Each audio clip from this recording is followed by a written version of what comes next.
This video will help you sleep and relax. But before we begin, I would like to know which city you're from and what time you're watching this. Now, subscribe to the channel, relax, and let's begin. I remember leaving my parents' place around 8 in the evening on Christmas Eve. I had started my trip late, and I wanted to reach my destination before midnight. The road was empty. I saw no other cars ahead or behind. The sky was dark, and the ground was covered in a thin layer of snow. There were fences along some parts of the road, and beyond them fields and a few scattered trees. The engine noise was steady, and I felt calm enough at first. The heater was on low. The radio was set to a local station playing Christmas music. I was tired, but I was focused.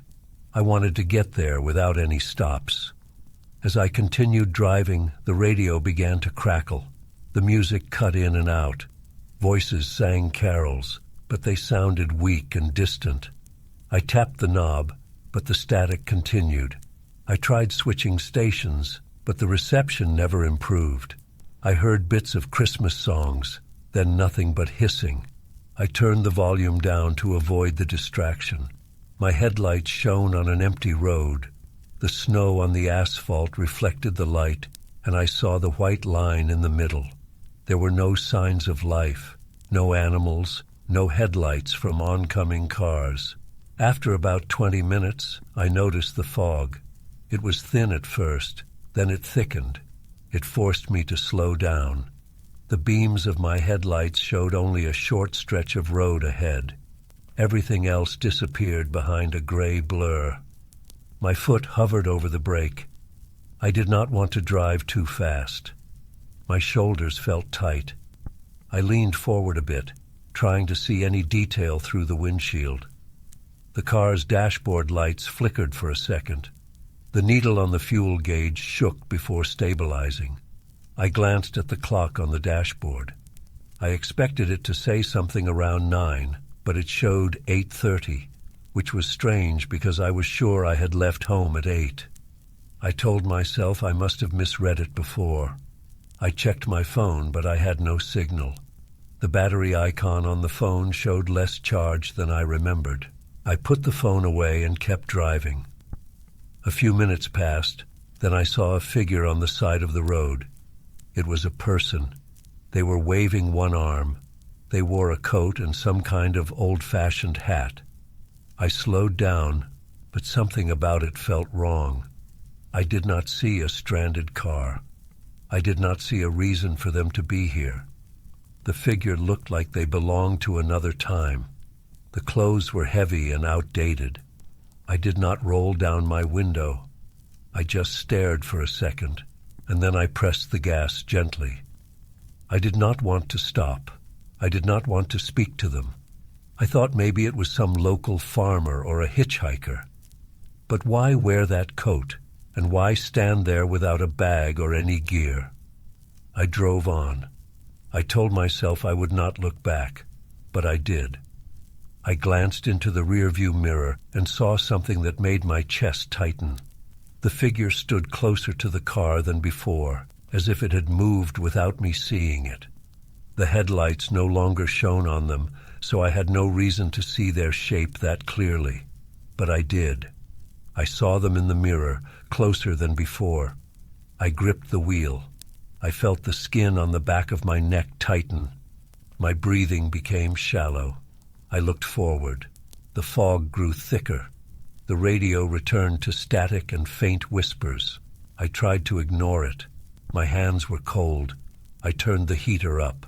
The air inside the car remained cold. My breath felt heavy.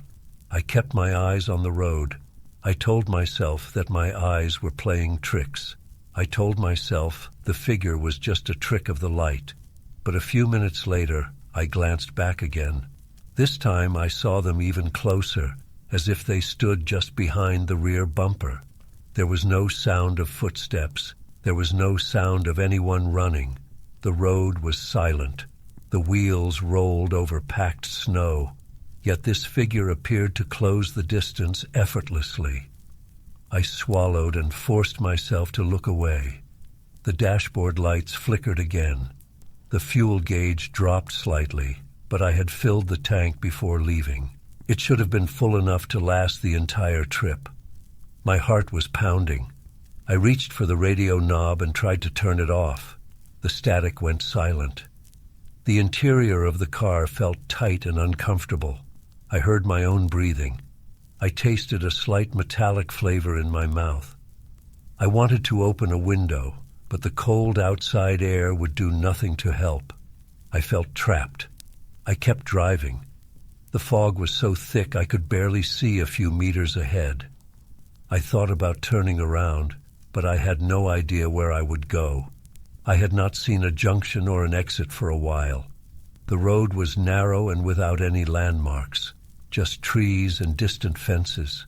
The headlights revealed no signposts or mile markers. I felt like I was driving in circles. My neck muscles hurt.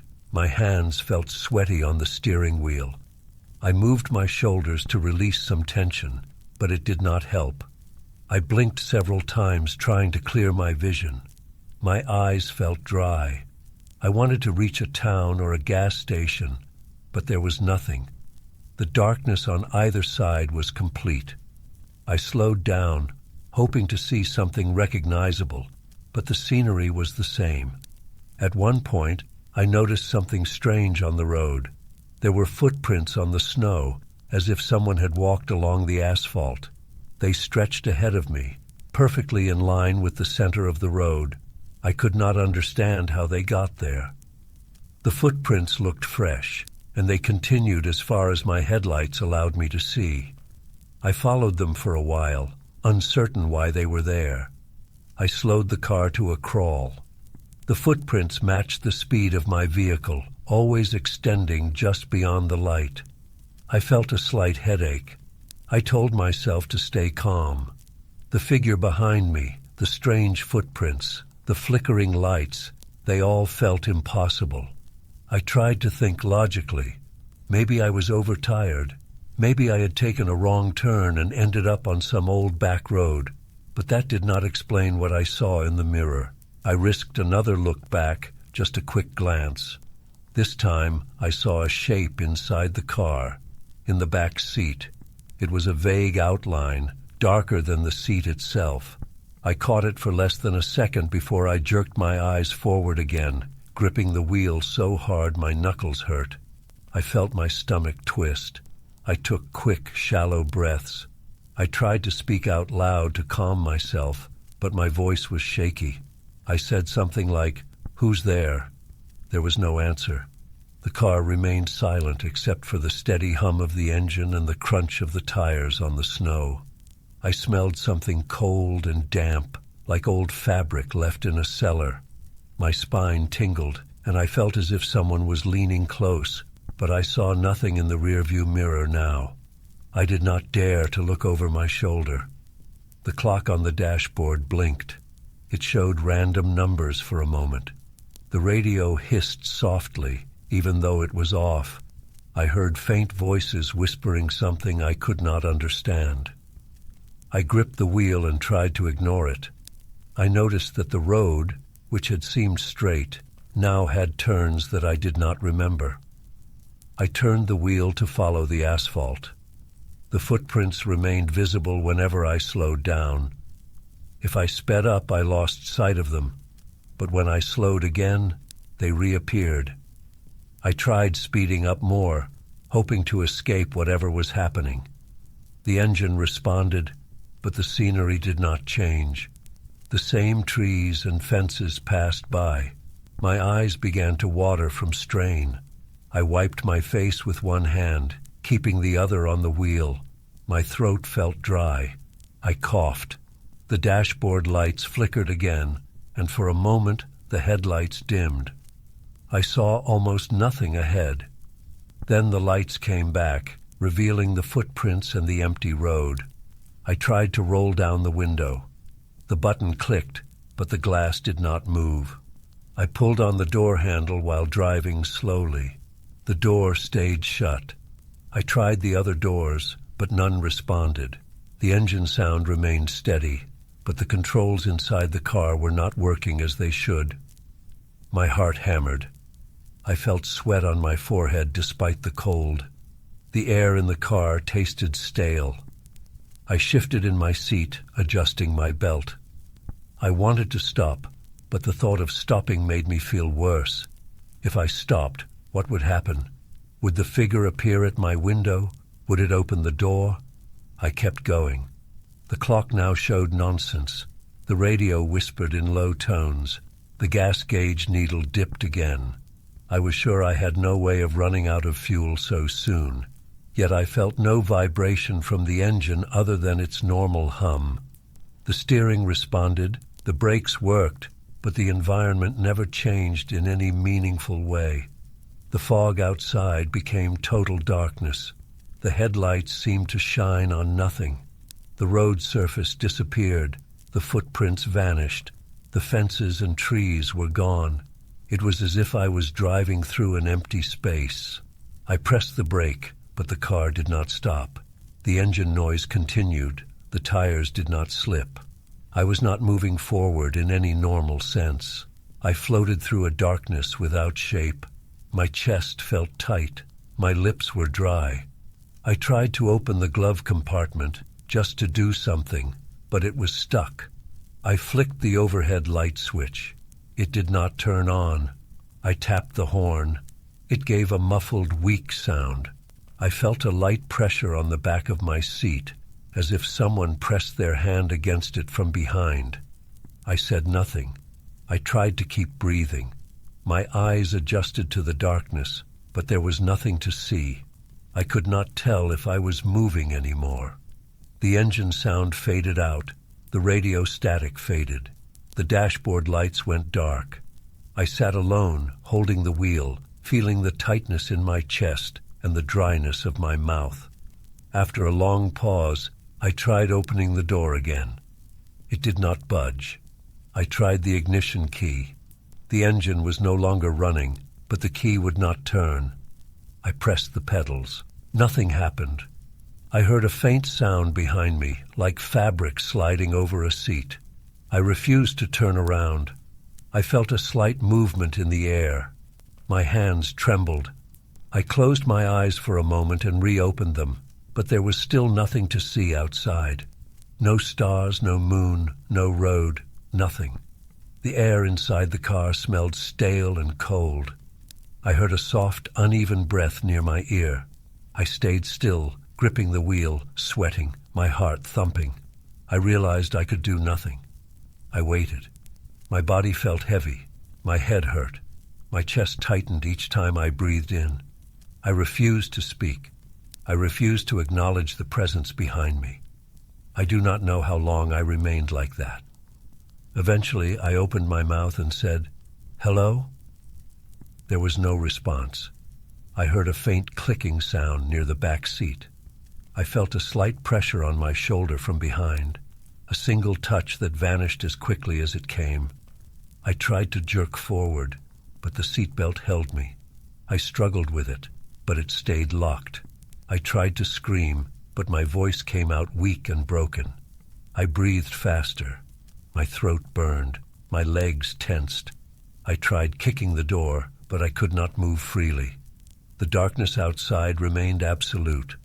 Inside, I sensed that I was not alone. My breathing grew shallow and rapid. My head spun. I felt something brush against my hair. I squeezed my eyes shut and gritted my teeth. When I opened them again, I saw nothing but darkness outside. The car remained silent and still. My body shook. I waited for something to happen, but nothing changed. I realized I was trapped, and there was no one to help me. I could only sit in the darkness, feeling that presence behind me, and knowing I would never be alone again.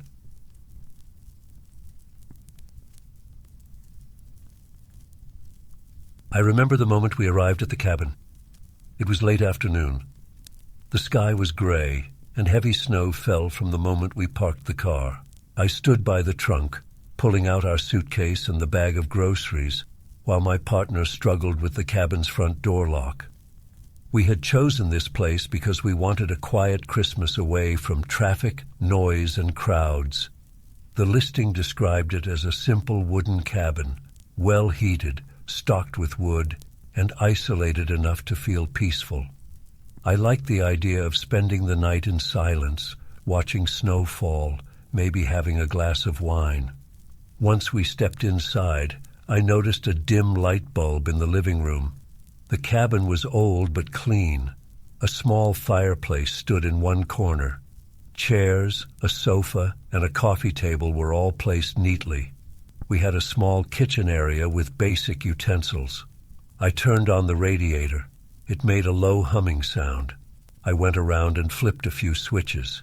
The lights blinked and dimmed a bit, but they worked for the moment. I brought the groceries into the kitchen.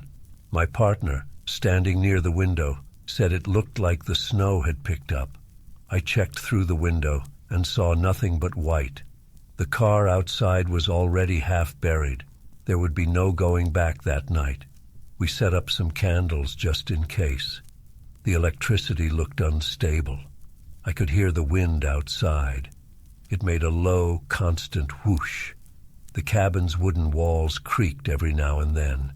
We made a quick meal using what we brought: sandwiches, some cheese, crackers. We had a small portable speaker, but it caught no radio signal. We had planned to play music from our phones, but neither of us had a signal to stream anything. That was expected, but it felt more isolating than I imagined. Still, I told myself it was fine. We had planned for a quiet night. After eating, we sat on the sofa. The radiator's heat felt good at first, but the power flickered every few minutes. The light bulbs went from bright to dim and back. At one point, I heard a thump from above. I looked at the ceiling, the attic. I asked my partner if they had heard it. They nodded. It sounded soft but clear, like someone walking slowly. I said maybe it was the wind or snow shifting. They agreed, but we both kept glancing upward. About an hour later, the power went out for a few seconds, then came back weaker than before. We lit 2 candles and placed them on the coffee table. The living room looked smaller in the candlelight. The corners were dark. I heard something again from the attic. It sounded like light footsteps. My partner said we should check it out. I did not want to, but staying in that uncertainty felt worse. We found a pull-down ladder in the hallway. I climbed up first. The attic had only a small window, and I had to use my phone's flashlight. The space was mostly empty. I saw an old cardboard box, some Christmas ornaments wrapped in plastic, and a porcelain doll with faded paint on its face. I saw dust on the floor, but nothing else. No animals, no signs of anyone hiding there. I exhaled slowly and told my partner it was empty. We came back down and closed the attic hatch. Back in the living room, the candlelight flickered. I noticed the doll from the attic. I could swear it had been inside a box, but now I remembered seeing it on top of the box. I tried not to think too hard about that detail. I assumed it had always been in plain view. We sat on the sofa again. My partner stared at the floor. I tapped my fingers on my knee. The silence was heavy. We decided to go to bed early. The bedroom was small, with an old bed frame and a thin mattress. We had warm blankets. I left one candle burning on the bedside table. Outside, the snow pressed against the window. I could not see anything out there. The wind was quieter now. I heard no cars, no animals, not even branches snapping. My ears rang with the silence. In the middle of the night, I woke up. The candle flame shook, almost going out. I thought I heard slow steps again, this time not above, but in the hallway. I held my breath. My partner woke too, whispering that they heard something. I told them to stay calm. I got out of bed, walked to the door, and listened. At first, I heard nothing. Then a soft sound, like something sliding across wood, reached my ears. I opened the door a crack. The hallway was dark. I stepped out, holding the candle. My heart pounded. I saw nothing at first. Then I realized something lay on the first step of the attic ladder. It was the porcelain doll. We had left it in the attic. Now it sat right there, facing the bedroom door. I breathed through my mouth. I felt a chill that was not from the cold. I took a step back. My partner whispered my name. I told them the doll had moved. I spoke in a low, shaky voice. I felt my skin tighten on my arms. I did not hear any other sounds, no voices, no steps, just that doll sitting there. We returned to the bedroom and shut the door. I dragged a chair from the corner of the room and wedged it under the doorknob. My partner sat on the bed, holding their arms, eyes wide. I tried to think. Maybe we sleepwalked.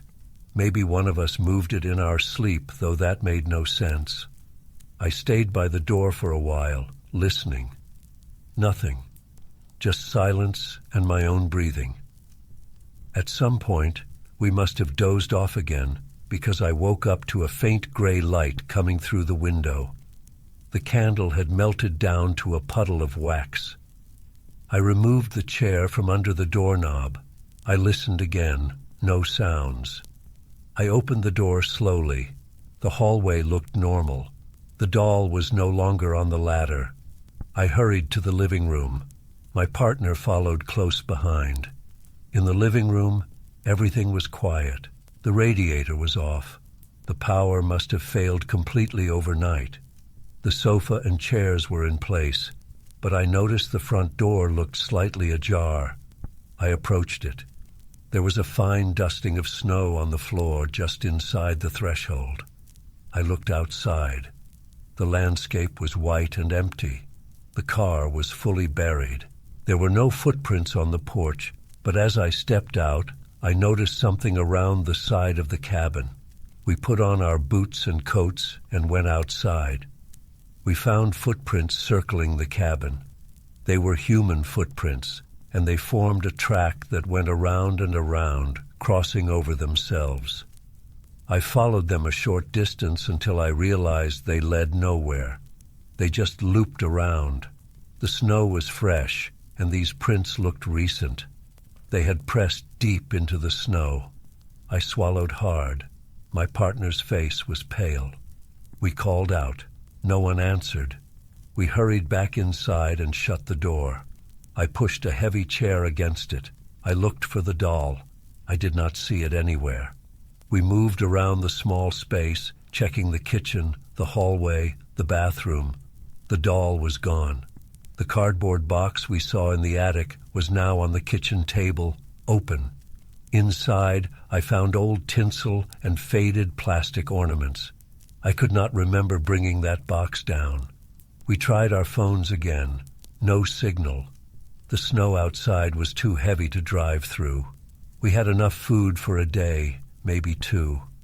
We spent most of that morning sitting together, barely speaking. I felt a tightness in my chest. My partner tapped their foot constantly. I paced around the living room, checking the windows. At some point, I thought I saw a shape move across the window, but when I looked more carefully, I saw nothing. We decided to go back to the attic in daylight.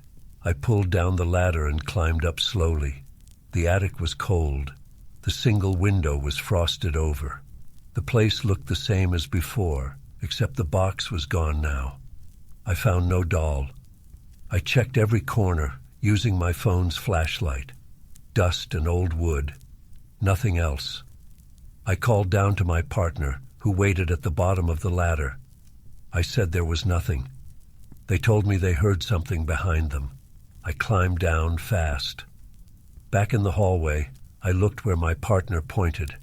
The bedroom door was open. We had closed it when we left. I stepped into the bedroom. The blankets on the bed were pulled back.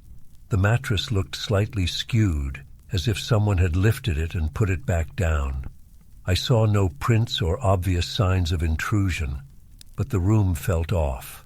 I stood still, straining my ears.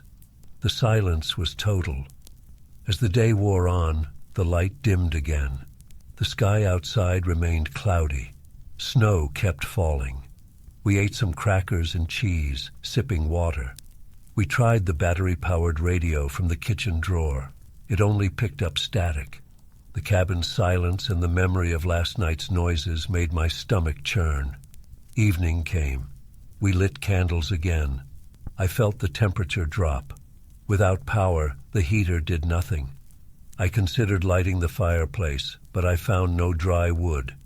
The place only had a few decorative logs. I wondered if we should try leaving on foot. But the snow was too deep, and we had no idea where the nearest town was. The cabin was supposed to be our safe, quiet holiday spot, and now it felt like a trap. That night, we tried sleeping in the living room. We moved the sofa and chairs closer together, forming a small area near the window. I held the flashlight and kept it pointed at the hallway. My partner dozed off now and then. I managed to close my eyes a few times, but each time I did, I jerked awake at the slightest sound. I heard soft creaks from the roof and walls. Once, I thought I heard the doll's porcelain head scraping against something, but when I held my breath and listened, it was gone. Hours passed like this, until weak morning light filtered through the window. I stood up, my legs sore, and looked outside. The snow had stopped. I could see the shape of trees in the distance. The footprints around the cabin had vanished under fresh snowfall. The car was still stuck, but I thought maybe if we started digging, we could clear it. My partner helped me. We used our hands and a small pot from the kitchen. It took over an hour, but we managed to uncover the tires. The engine started after a few tries.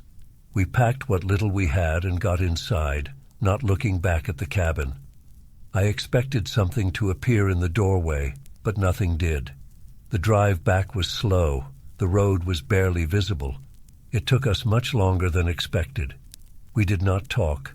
I just focused on moving forward. Every now and then, I glanced in the rearview mirror, expecting to see the doll or footprints chasing us. But the road behind was empty. We eventually reached a plowed main road. We headed back to town without a word. We never spoke to anyone about what happened. We told friends we just got bored and came back early. But I remember every detail. I remember the quiet cabin, the flickering lights, the doll that moved on its own, and those footprints circling the place. I remember feeling trapped. I remember the silence outside and the heavy feeling in my chest. I remember the relief of leaving. That's all I can say. It happened, and we left. I still feel unsettled when I think about that cabin on Christmas Eve.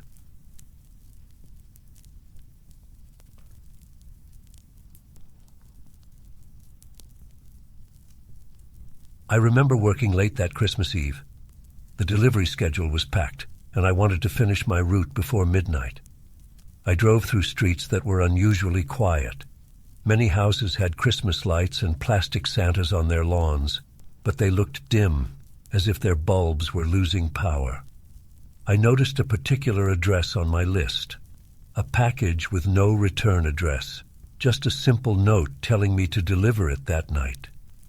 I turned onto an old street, the kind where houses had peeling paint and old fences. It felt out of place compared to the rest of the neighborhood, like a leftover piece of a different time. I found the house easily because it stood out. No lights, no wreaths, no decorations of any kind. The other houses had at least a string of lights or a candle in the window. This one looked dark and silent. The roofline was straight, the windows were closed, and the front yard had no ornaments or signs of life. I parked my van by the curb and stepped out. The air felt heavy. My boots crunched on the sidewalk's thin layer of ice. I carried the package under my arm, a small box wrapped in plain brown paper. As I approached the front door, I caught a smell that made me pause. It reminded me of pine but rotten, like old wood soaked in stagnant water. I looked around, but I saw nothing unusual.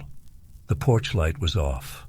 I tried to see through the front windows, but they reflected the faint glow of distant Christmas lights from other homes. I reached the door and raised my hand to knock, but before my knuckles touched the wood, I heard a sound from inside. It was a slow chiming, like a grandfather clock playing a tune. The melody was a holiday carol, I think, but slower and off-key. It made my neck hairs stand up. I cleared my throat and knocked. The door creaked open on its own, not all the way, just a few inches. I leaned forward, shining my phone's flashlight inside. I saw a narrow hallway with old wallpaper peeling off and a floor of wooden planks. There was no light inside except what I brought in with me. The clock chimed again, somewhere deeper in the house. I called out, "Hello?" My voice came back to me, flat and dull. No answer. I decided to set the package down on the doorstep and leave. The instruction was to deliver it by Christmas Eve. I had done that. I placed it there carefully, then took a step back. Before leaving, I noticed that as I pulled away, my shadow stretched along the porch and onto the yard in a strange way. The streetlight behind me was weak. There was no reason for my shadow to grow so long and thin. I felt a pressure in my chest, a sudden anxious feeling. I wanted to get back to my van. I turned around and started walking toward the sidewalk. The night seemed colder now. I checked the street to see my van and my exit route, but something felt off. The street looked longer, as if it had twisted somehow. My van was still there, but when I tried walking toward it, each step felt like it covered no ground. I tried to speed up, but every time I looked over my shoulder, I still saw the house. It remained in view, as if following me. The other houses seemed to fold into the darkness. I stopped and took a deep breath. I tried a different direction, walking to the corner. I saw a street sign, half buried in snow. When I reached it, I looked back, and the house was there, just at the edge of my vision. It made no sense. I took out my phone and tried calling someone, but I had no signal.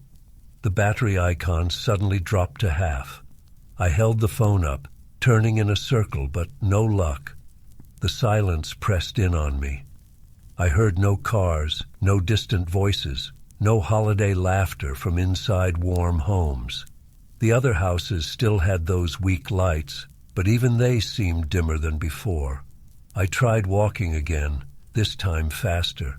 My boots squeaked on the snow. My breath fogged in front of me. The cold stung my cheeks. I fixed my eyes on my van and rushed forward, but after a dozen steps, I looked up and realized I had not gotten any closer. The van still sat the same distance away. My heart rate picked up. I felt sweat gathering under my jacket. I tried running, pushing myself until my legs hurt and my lungs burned. After running as hard as I could for about a minute, I stopped and looked up. The house was behind me, no farther than before. My van was still unreachable. It was as if I was trapped in a loop. I dropped my hands to my knees, panting, trying to understand what was happening. No explanations came to mind. I looked back at the house. The front door was still partly open. The package I left was still on the doorstep, untouched. Its brown paper seemed crinkled, as if something inside had moved. I needed to think clearly. If I could not escape the street, maybe I needed to confront the house. The idea made me uneasy, but I saw no other choice. I forced myself to walk back toward it. With each step I took toward the house, I felt a strange pressure in my ears, like descending in an airplane. I swallowed, trying to clear it, but it persisted. I reached the porch again. The rotten pine smell hit me harder this time. The door still stood open, showing that hallway. I leaned inside and said, "Hello? Anyone here?" My voice sounded muffled now. The hallway seemed longer than before, or maybe I was just imagining things. I shone my flashlight inside. The beam picked up dust in the air. The wallpaper had a pattern of leaves or vines, but it was too faded to tell. I saw no furniture, just a bare hall leading to darkness. The clock chimed again, 3 slow notes. I stepped inside, 1 foot first, testing the floor. The wood creaked. I looked back to see if the package was still on the doorstep. It was. I stepped fully inside, keeping the flashlight pointed ahead. I walked slowly down the hallway. My boots clicked on the boards. My breathing sounded loud in my ears. I reached a point where the hallway branched off into another room. I aimed the flashlight in that direction and saw a window. Behind the glass, something moved. I could not make out details, just a shape shifting slightly. I whispered, "Who's there?" No answer. The shape stopped moving. It was now still and dark. I took a step back and bumped into something behind me.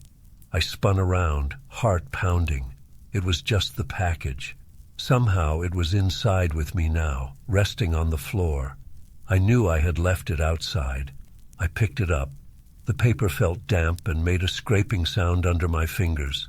I tried to tear it open to see what was inside, but the paper held tight. It was like trying to tear very thick cardboard. I gave up and dropped it back on the floor. I realized the front door was no longer visible. I aimed my flashlight back the way I came and saw only a continuation of the hallway, no door at all.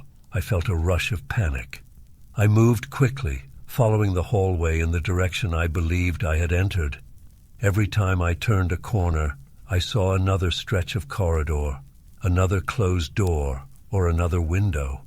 Sometimes I saw a flicker of movement outside the windows, but I could not tell if it was a person or just a reflection.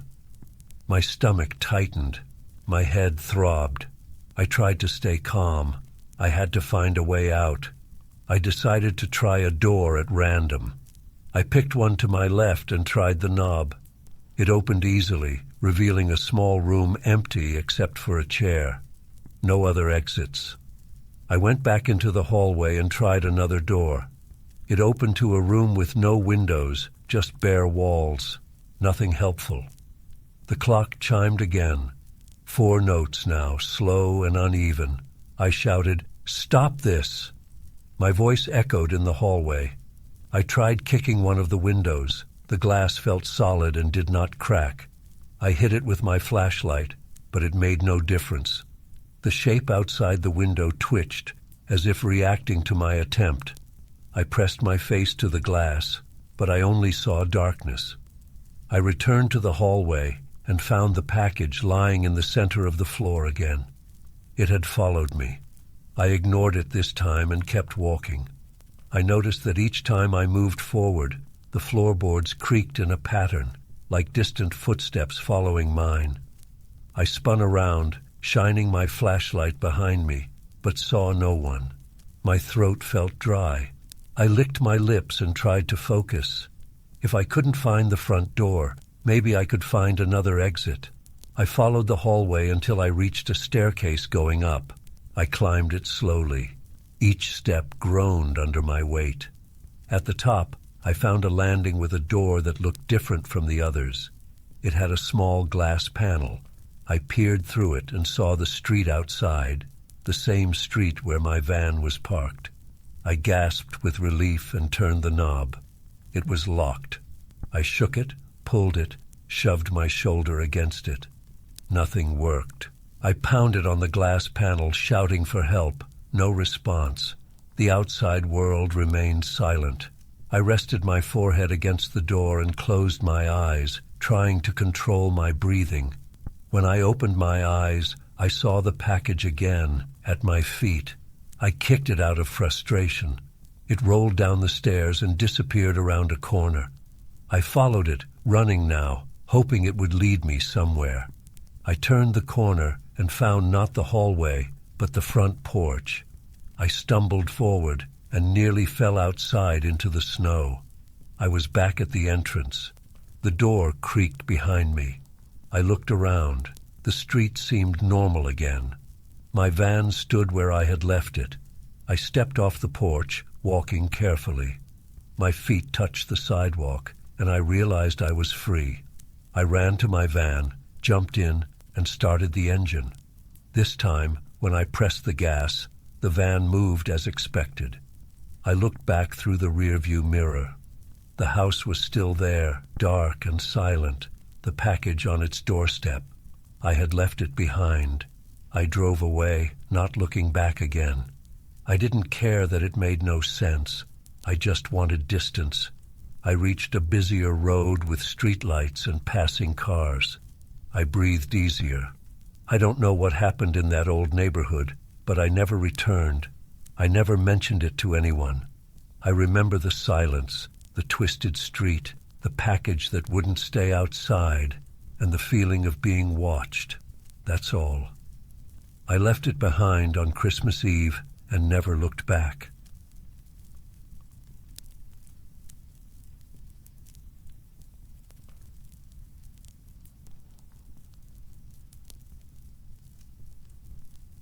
I remember the first time I realized I would spend Christmas alone in that old apartment.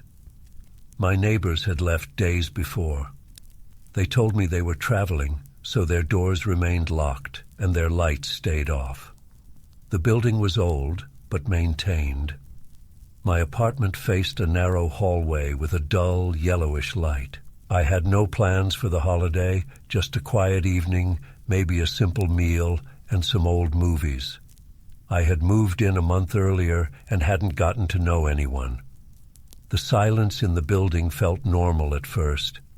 It was late afternoon on Christmas Eve. I had finished arranging some last-minute decorations, a small plastic tree in the corner, some lights around the window. The apartment smelled of dust and faint cleaning products. I turned on the TV, flipped through channels, and found nothing interesting. The signal was weak. I set it to a news channel on low volume and sat on the couch. Outside, I heard faint traffic sounds and occasional sirens. Inside, everything felt calm. Around 7 in the evening, I decided to prepare a simple dinner. I boiled some pasta, opened a can of tomato sauce, and sliced some bread. While I waited for the water to boil, I heard footsteps in the corridor. It sounded like someone walking slowly, pausing, then walking again. I thought maybe one of the neighbors had returned unexpectedly. I went to the door and looked through the peephole. The hallway was dim, and I saw no one. The footsteps faded. I shrugged and went back to the kitchen. I tried not to think about it too much. After dinner, I washed the dishes. The faucet dripped a bit, and I tightened the handle. The apartment was quiet. I could hear the radiator clicking. Suddenly, the lights in my living room flickered. Not just a small flicker, but a quick on-off-on. I stood still, watching the ceiling lamp. It stabilized after a moment. I checked the hall light through the peephole again. It also flickered, going dark for a second before returning to that weak yellow glow. I considered that the building's wiring might be old. I tried not to worry about it. A bit later, the intercom buzzed. I jumped at the sudden noise. I walked over and picked it up. Usually there would be a voice saying delivery or visitor, but I heard only static. I said, "Hello?" The static changed. I heard a faint whisper. It sounded like someone saying my name. I froze, holding the receiver tight. I said, "Who is this?" No response, just a low hiss. I hung up. My heart was beating fast. I told myself it might be a prank or some interference. I checked the time. It was about 9:30. I decided to watch something on my laptop instead of TV. I brought my laptop to the coffee table and tried to play a movie I had downloaded earlier. The audio stuttered, and the screen froze. While I tried to fix it, I heard the footsteps in the corridor again, louder this time. It sounded as if someone paced back and forth, passing right by my door. I stood up quietly and approached the door again. I looked through the peephole. The light outside was dim. I saw a shape at the far end of the corridor, just a dark shape that seemed to shift out of view when I focused on it. My stomach tightened. I said nothing and stepped back. I went to the kitchen to get a glass of water. When I opened the fridge, I noticed something I had not put there. 3 photographs were stuck to the door with small magnets. Each showed me at some point during the past month, entering the building, walking down the street, or standing on my balcony. I had never taken these photos. No one had given them to me. I felt a chill. My hands shook as I pulled them off the fridge and examined them closely. They were real prints, clear images. Someone had been watching me. I backed away from the fridge, heart pounding. I tried to remember if I had locked the door. I hurried over and checked the lock. It was secure. The windows were shut. I told myself I must have overlooked them before, that maybe I had placed them there without remembering. It made no sense. I paced the living room, trying to calm down. At around 10:30, the corridor lights flickered again, more intensely. I decided to check the hallway for any sign of a neighbor. I opened the door a crack and peered out. The corridor appeared longer than I remembered. I knew my door was only a few steps from the elevator. Now, it looked like the elevator doors were much farther away. The floor seemed to stretch. The light at the far end blinked rapidly. I slammed my door shut, breathing hard. My ears rang. Something was wrong with that hallway. I tried the intercom again, pressing the button to call the building's front desk. Usually, there would be a buzzing tone, and then the doorman would answer. Instead, I heard the same whisper as before. This time it was clearer. It repeated my name twice. I said, "What do you want?" No answer, just a crackling sound. I let go of the button and backed away. My shoulders felt tight. My breathing was shallow. I started to sweat. I decided to turn off all the lights in my apartment, hoping to feel less exposed. I left only a small lamp in the bedroom on. I sat on the bed, phone in hand, and tried to call a friend. No signal. I checked the Wi-Fi on my phone. It showed full bars, but the internet would not load any page. I tried sending a text message. It failed. I waited in the dark, listening carefully. The footsteps returned, this time right outside my door. I heard a soft scraping against the wood, as if someone ran their fingertips along it. I covered my mouth with one hand, trying not to make noise. My heart thumped so hard I thought the sound would give me away. The scraping stopped. I stood up and opened my closet door, searching for something I could use as a weapon. I found a heavy flashlight. I gripped it tight, feeling my palms sweat. I went back to the door and listened again. Silence. I checked the time on my phone. It was close to midnight. The air felt heavy. I opened the bedroom door and looked down the hallway inside my apartment. Everything looked normal. The living room was dark, the small Christmas tree lights off. I approached the front door slowly. I wanted to make sure it was still locked. I reached out to turn the handle gently, but before I touched it, I heard the doorbell ring.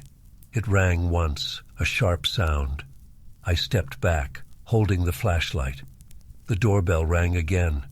I said in a loud voice, "Who is it?" No one answered. I tried to ignore it, but it rang a third time. I decided to ask through the door what they wanted. I pressed my ear against the wood. I heard faint breathing. It sounded like someone right on the other side, waiting. I looked at my phone again. It showed midnight. At that exact moment, the door's lock clicked. I hadn't touched it. The door swung open by itself. I jumped back, holding the flashlight up. The corridor outside was almost completely dark. The weak yellow light blinked, making the space seem unstable. I saw that the corridor was not normal. It extended into darkness, much longer than it ever should have been. The elevator was gone, replaced by an empty stretch of floor and walls that looked twisted. I felt a wave of nausea. I did not want to step out, but the doorway itself seemed to pull me. I looked over my shoulder, considering retreating into my apartment. Behind me, the living room lights flickered on and off, even though I had turned them off. My television screen lit up for a second, showing static, then went dark. I stepped forward, just 1 foot, leaning into the corridor. The air there felt cold and stale. The walls had scratches on them, long vertical marks. The floor had scuff marks that formed no pattern. I aimed the flashlight forward, but the beam faded quickly in the dark. I called out, "Who's there?" My voice sounded small. I took another step, gripping the flashlight. My apartment door remained open behind me. I turned to look at it, ready to run back inside, but I saw a shape standing in my living room. It was dark, with no features, just a human-sized outline. My throat tightened. I could not force myself to go back in. I turned away and moved forward into the corridor. My legs trembled. My breathing was rapid and shallow. As I moved further, the corridor made no sense. There were no other apartment doors. The walls were bare, except for those scratches. The floor lamp that had once been near the elevator now flickered overhead. Its light buzzed faintly. I passed under it, feeling my pulse in my ears. When I looked behind me again, I could no longer see my apartment door. There was only darkness. I kept walking. The flashlight started to dim. The batteries were new, but the light was getting weaker. I forced myself to keep moving, hoping to find a stairwell or any exit. The corridor stretched on. After several minutes of walking, I came to a dead end. The wall in front of me looked like a rough surface of old plaster. There was a door there, smaller and older than the apartment doors. I reached for the knob, feeling sweat on my forehead. I turned it slowly. The door opened onto a black space. No lights, no smell, no sound. I held the flashlight inside. Its beam showed only emptiness.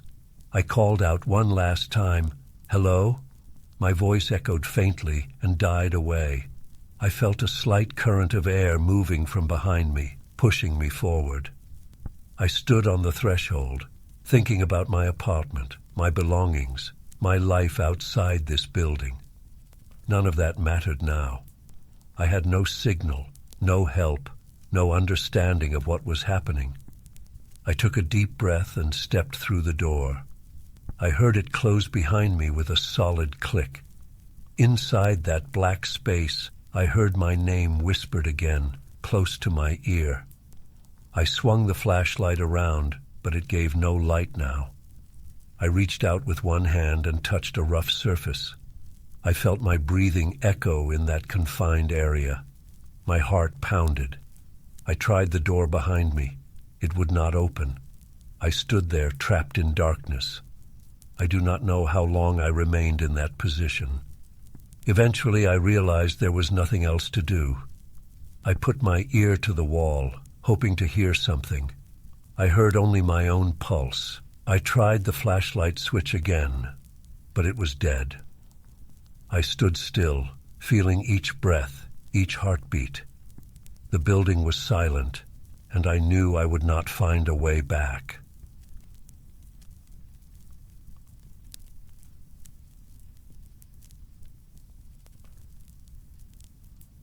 I remember boarding the bus late at night, hoping to reach my parents' house before morning.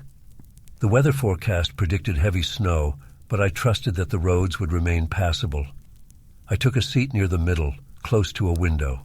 The glass felt cold against my fingertips. Outside, the darkness swallowed the surroundings, and the snow along the road barely reflected the headlights' glare. I looked around the interior.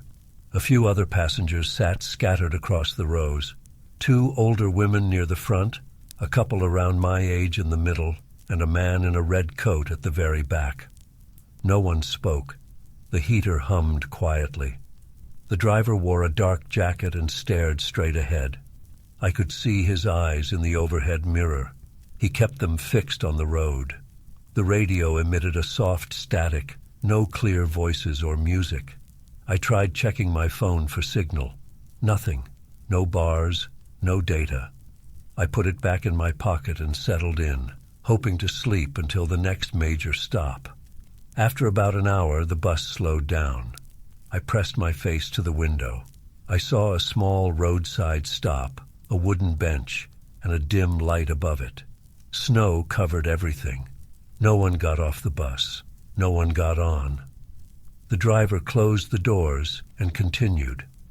I realized I didn't see any cars behind us or in front of us. I wondered if the storm had worsened.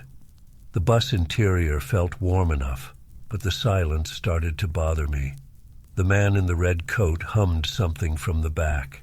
It sounded like a Christmas carol, but off-key and without clear words. I turned around to get a better look at him. He had his collar up, his hat pulled low. I couldn't see his face well. He kept humming, sometimes pausing as if thinking of the next line. I tried catching the eyes of the couple sitting a few rows behind me, but they both leaned against the windows, eyes closed. The 2 older women up front had their heads tilted forward as if dozing. I shifted in my seat and tapped my foot on the floor. My stomach felt uneasy for no specific reason. Time passed oddly. I checked my phone again.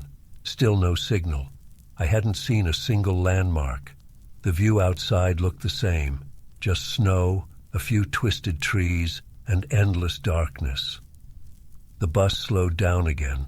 Another deserted stop, identical to the previous one.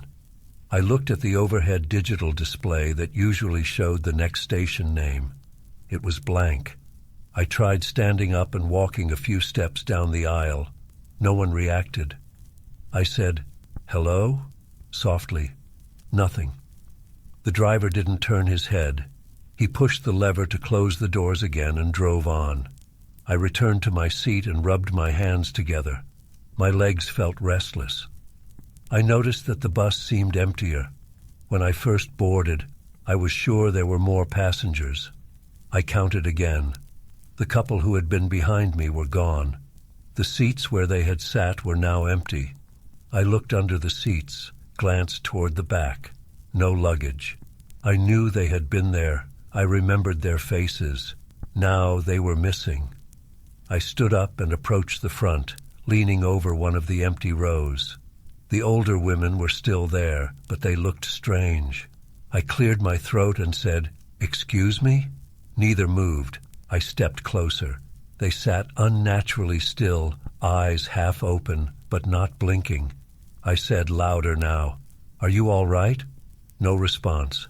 I reached out and gently touched one woman's shoulder. She felt rigid, as if frozen in place. I pulled my hand back, heart pounding. I couldn't understand what was wrong with them. I rushed back to my seat and looked toward the man in the red coat. He was still humming, but now he stood in the aisle at the far back, near the restroom door. The humming sounded distorted, not quite human. I wanted to confront him, but fear kept me in my place. I gripped the seat in front of me until my knuckles hurt. The bus slowed down again. Another stop, exactly the same. A wooden bench, a dim light, no signs, no people waiting. I watched the doors open and close. Snow drifted in for a moment. The driver remained silent. The engine hummed as we moved on. I tried to speak to the driver. I stood at the front of the aisle behind him and said, "Driver, something's not right. Where are we?" He didn't answer. I looked closely at his face in the mirror. His eyes didn't blink. I stepped to the side, trying to see him directly. He looked normal, except for the unnatural stillness. His hands rested on the wheel, and he breathed slowly, but he didn't react to me. I hurried back down the aisle.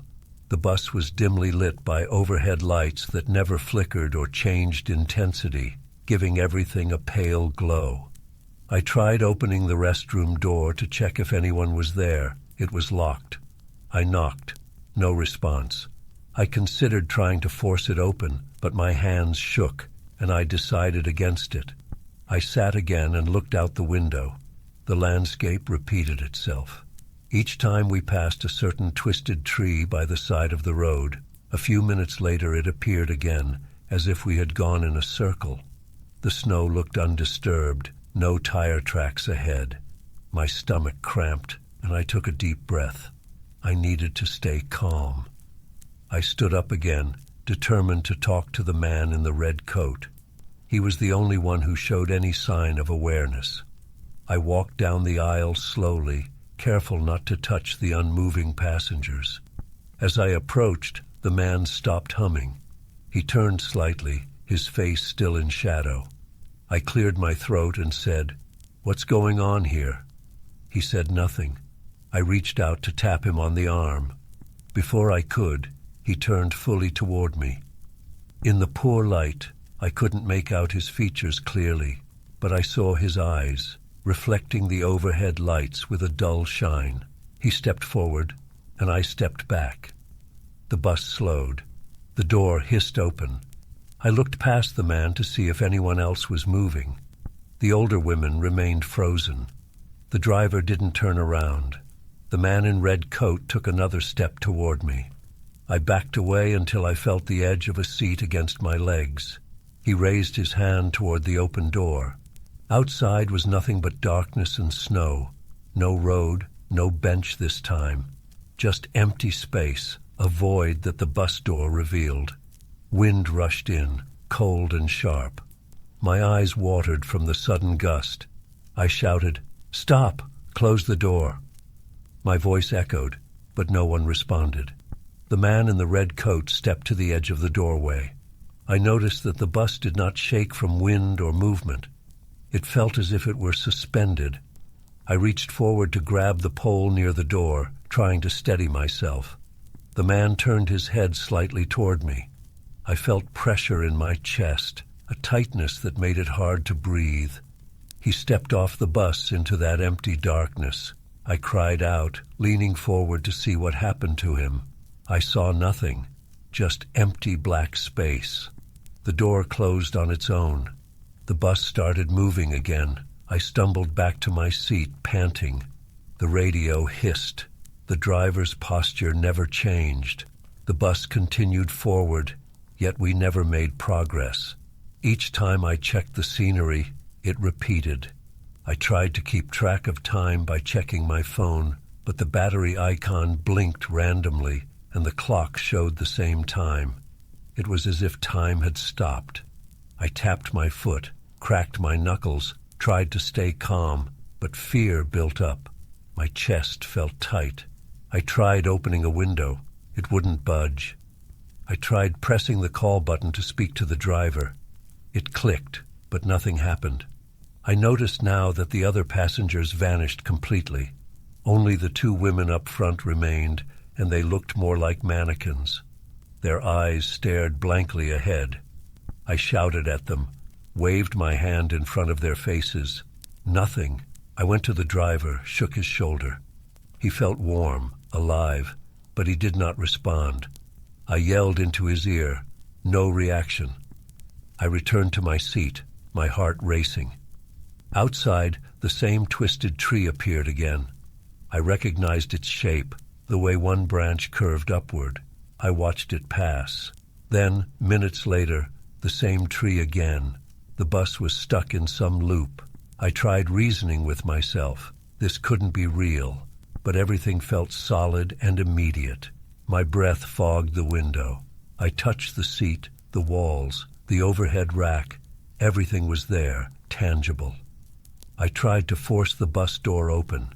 The lever by the driver's seat didn't move. I kicked the door. It held firm. I shouted, screamed, demanded to get out. The radio hissed softly in response. I pressed all the buttons I could find near the driver's panel. None worked. My voice echoed in the silence. Exhausted, I sat down and put my head in my hands. I listened to the hum of the engine. I felt the vibration through the floor. The ride felt smooth but pointless. I considered breaking a window with a fire extinguisher. I looked around for one and found it at the back of the bus. I grabbed it, carried it to a window, and struck hard. The glass didn't even crack. I tried again, harder. Nothing. I panted, arms shaking, and set the extinguisher down. My eyes burned with tears of frustration. Time had no meaning. I lost track of how many times the bus slowed down and pretended to stop at that non-existent station. Each time, the door hissed open to reveal darkness or emptiness. Each time, I hoped someone would appear or something would change. Nothing did. The driver remained silent. The women sat like statues. The man in the red coat never returned. The radio never produced a real station. My phone never got a signal. The same landscape repeated over and over, a frozen loop with no end. Eventually, I stopped trying to escape. I sat in my seat and stared out the window, eyes unfocused. I listened to my breathing, tried to slow my heartbeat. The silence pressed down on me. I touched my face, arms, legs. I was still there. I existed. The bus kept moving, or seemed to. The world outside never changed. I realized I had no choice but to remain. There was nowhere else to go. The bus would continue forward, the driver would never speak, and I would never reach my parents' house. The night held me in place. I leaned back, closed my eyes, and listened to the quiet hum of the engine.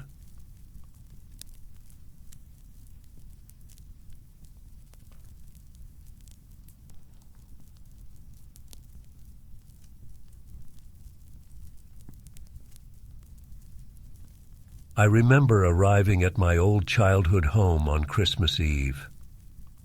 It was late afternoon. The car ride had been quiet, the roads mostly empty.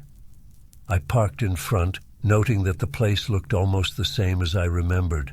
Old wooden siding, dark windows, and a porch with creaking steps. I carried my small suitcase up those steps, feeling each board bend under my weight. The air was cold and dry. I had a spare key.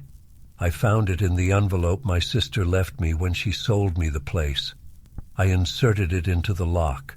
The door opened smoothly. Inside, the house smelled like dust and old wood. The hallway stretched toward the back, and on the walls I saw framed photos of my parents and siblings. I switched on a floor lamp in the corner. The bulb flickered before settling into a weak glow. I closed the door behind me, feeling a chill in the air, though I knew I had closed it well. As I walked down the hallway, I noticed the photographs more closely. They showed familiar faces from decades ago.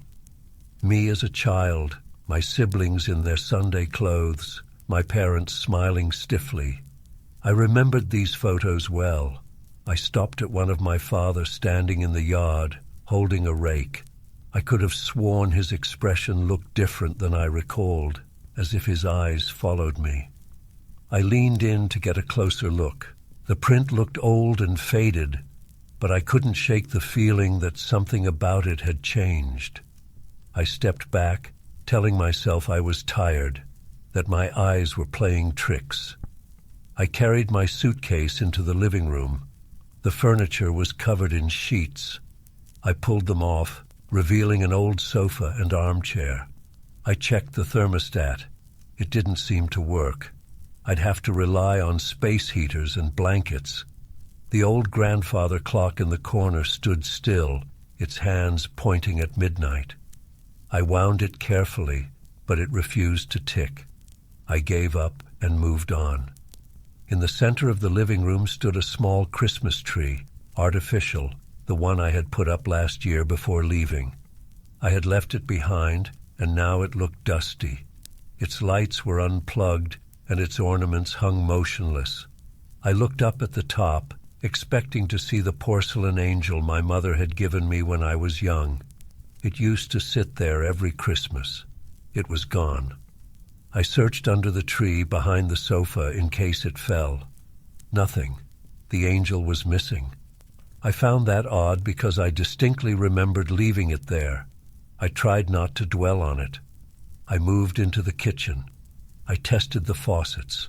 The water ran cold and clear. The stove gas worked.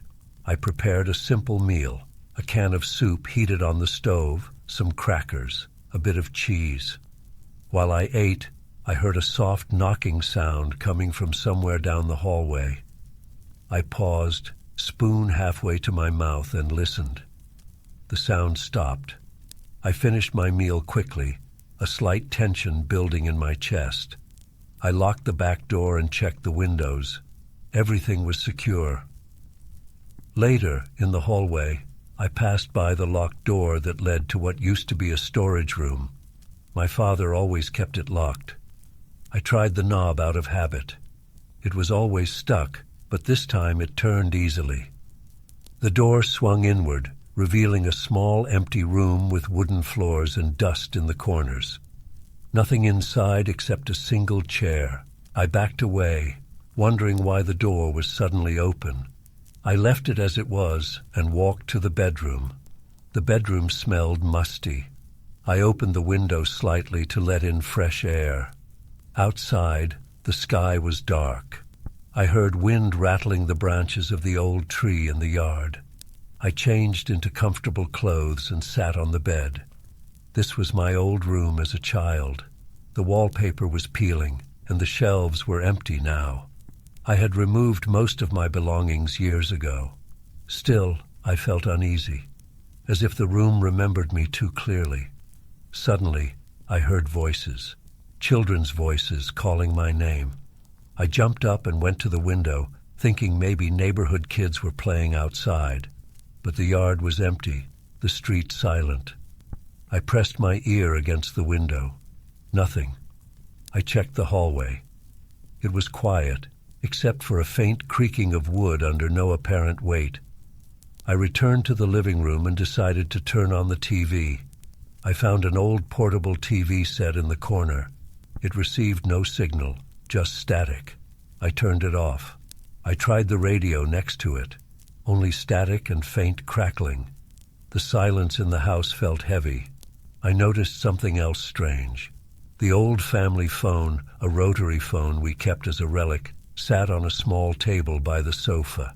It rang suddenly, a short burst of static and a faint click. I picked it up. Nothing. Just silence, and then a distant laugh, very soft.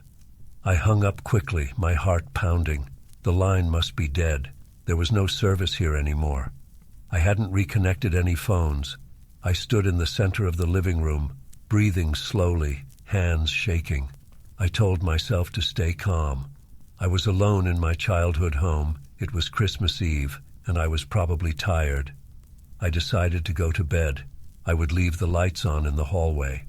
I walked past the photographs again. I stopped at one of my mother holding a plate of Christmas cookies. Her expression seemed different now, her eyes slightly narrowed, her lips turned in a small smile that I didn't remember. I felt my scalp tighten. I backed away and hurried to the bedroom. In the bedroom, I lay on the bed with my clothes on, under a heavy blanket. The wind outside picked up, making the branches scratch the window. The sound reminded me of fingernails on glass. I tried to ignore it. Then I heard the children's voices again, calling my name softly. I sat up, sweating. I turned on the bedside lamp. The bulb flickered. The voices faded. I said out loud, "Who's there?"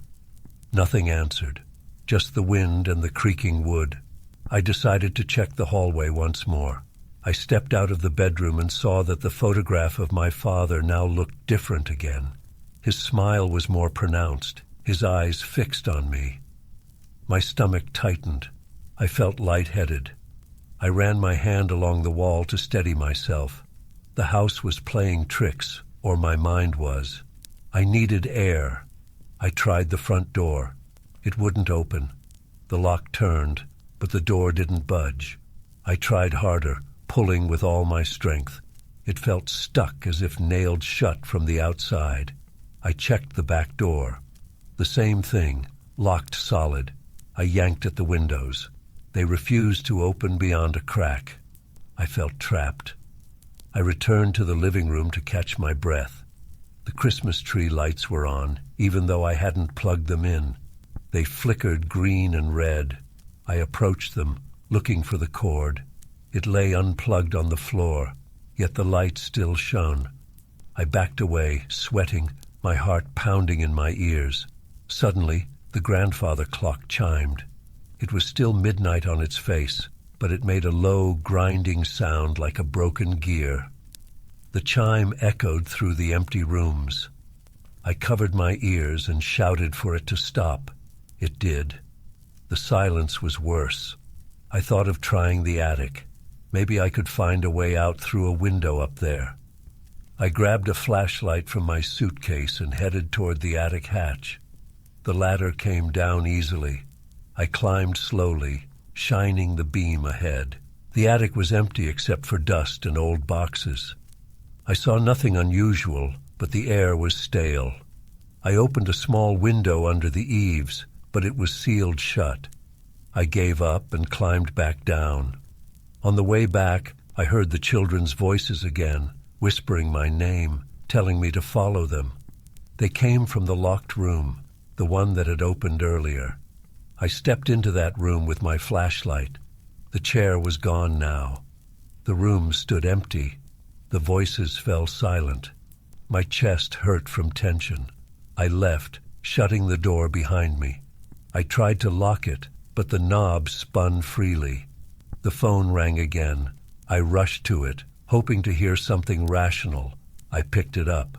Static crackled, and then a low voice said my name. It sounded like my sister's voice when we were kids. She laughed softly. I shouted her name. The line went dead. My hand shook as I put the receiver down. I decided I needed to break a window. I found a heavy lamp and swung it at the glass in the bedroom. The glass did not crack. I hit it again, harder, until my arms hurt. No damage. I tried the kitchen window. Same result. The house would not let me out. My breathing came fast and shallow. I considered hiding somewhere until morning, but I had no guarantee morning would change anything. I stood in the hallway, facing the family photographs. Each face now wore a grin that I did not remember. Their eyes stared straight ahead, looking at me no matter where I stood. I waved my hand in front of one photo, and I could swear the eyes followed my movement. I backed away, heart thumping. A smell of baking reached my nose, warm and sweet. I recognized it as the smell of the Christmas cakes my mother used to make.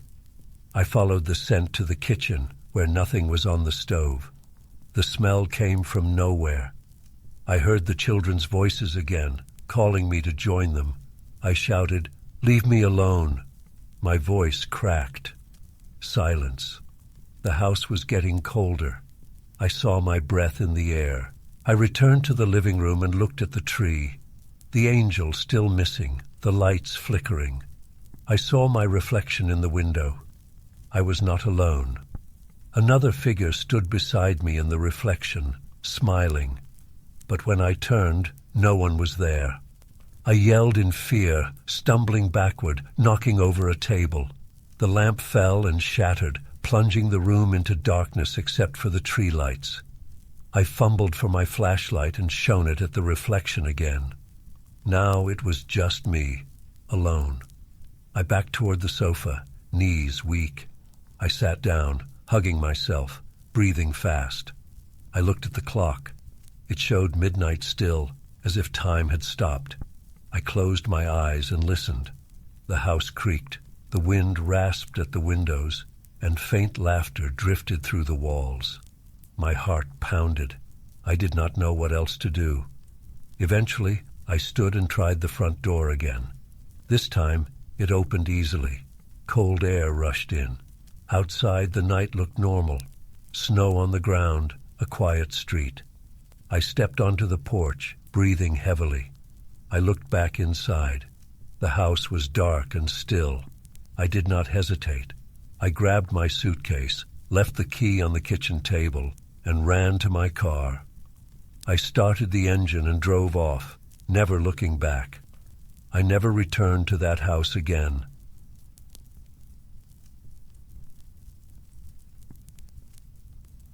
I remember the drive to the chalet. We left the main road and followed a dirt track through thick forest. Our cell phones lost signal about halfway in.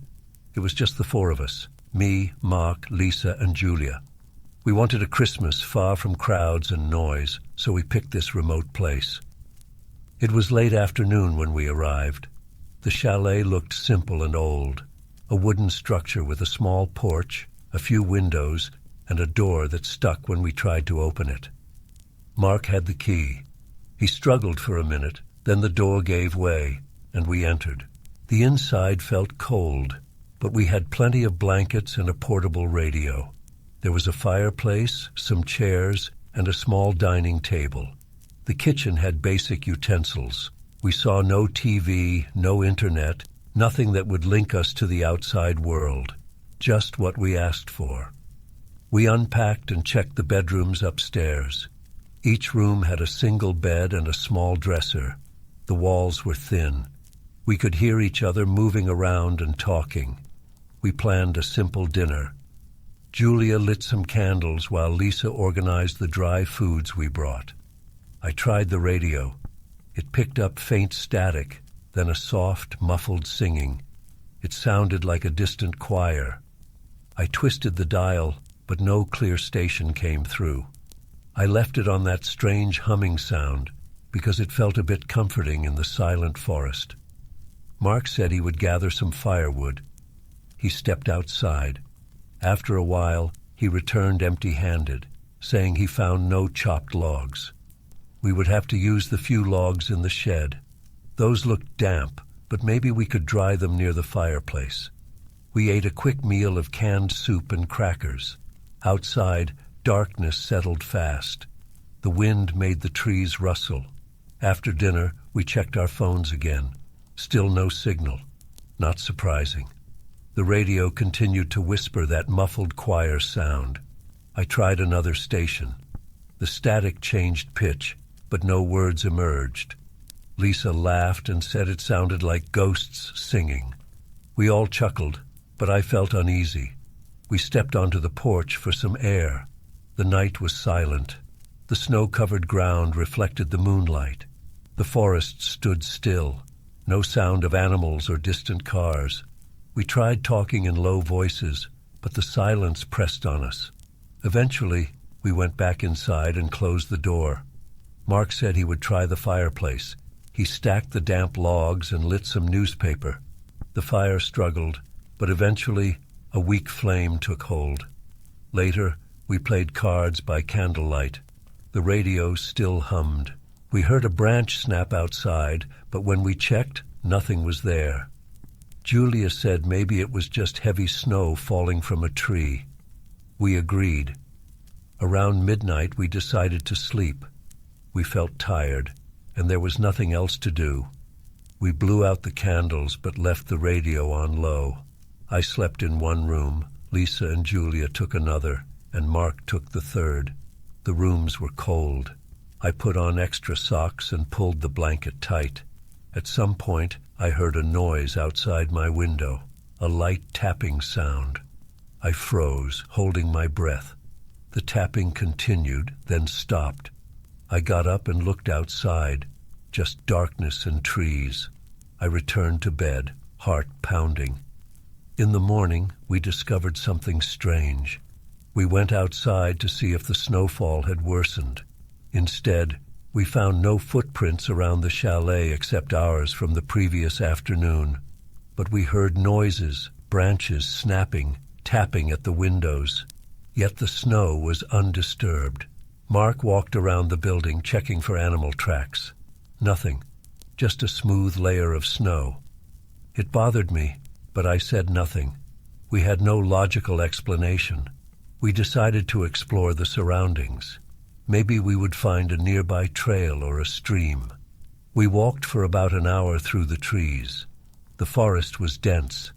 After some time, Mark stopped and pointed ahead. He said we should have reached the dirt road by now, but there was no sign of it. We had walked in a straight line, or so we thought. We tried another direction, circling back to find the chalet. After another long walk, we realized we were going in circles. The forest seemed to repeat itself. The same fallen log, the same twisted tree. Eventually, we found our footprints leading back to the chalet's clearing. No road, no sign of where we had driven in. Lisa was pale. She said we must have gotten turned around. Julia tried to calm her. Mark and I exchanged glances. Something felt off. We stepped inside the chalet, hoping to regroup and plan. The radio still hissed. The choir-like sound had changed slightly, like distant moaning now, but still no words. We ate a quiet lunch of canned beans and bread. We tried to discuss what to do next. Maybe the road was buried by fresh snow. Maybe we just needed to try another direction. Afternoon passed slowly. The silence weighed on us. The wind outside picked up, rattling branches. We heard snapping sounds again, but upon checking outside, saw nothing. The forest looked the same. No tracks, no disturbance. We tried calling out, yelling for help, but our voices died in the still air. Toward evening, Julia said she felt unwell. She looked tired and wouldn't speak much. She went inside her bedroom and lay down. We hovered outside her door, worried. Lisa tried to talk to her, but Julia wouldn't respond except for a nod. We decided to let her rest. Mark and I wanted to try finding the road again. Lisa stayed behind to watch over Julia. We carried flashlights. As we stepped out, the sun was low. We walked for maybe 30 minutes when we heard a crack behind us. We spun around, shining our flashlights. Nothing. We pressed on.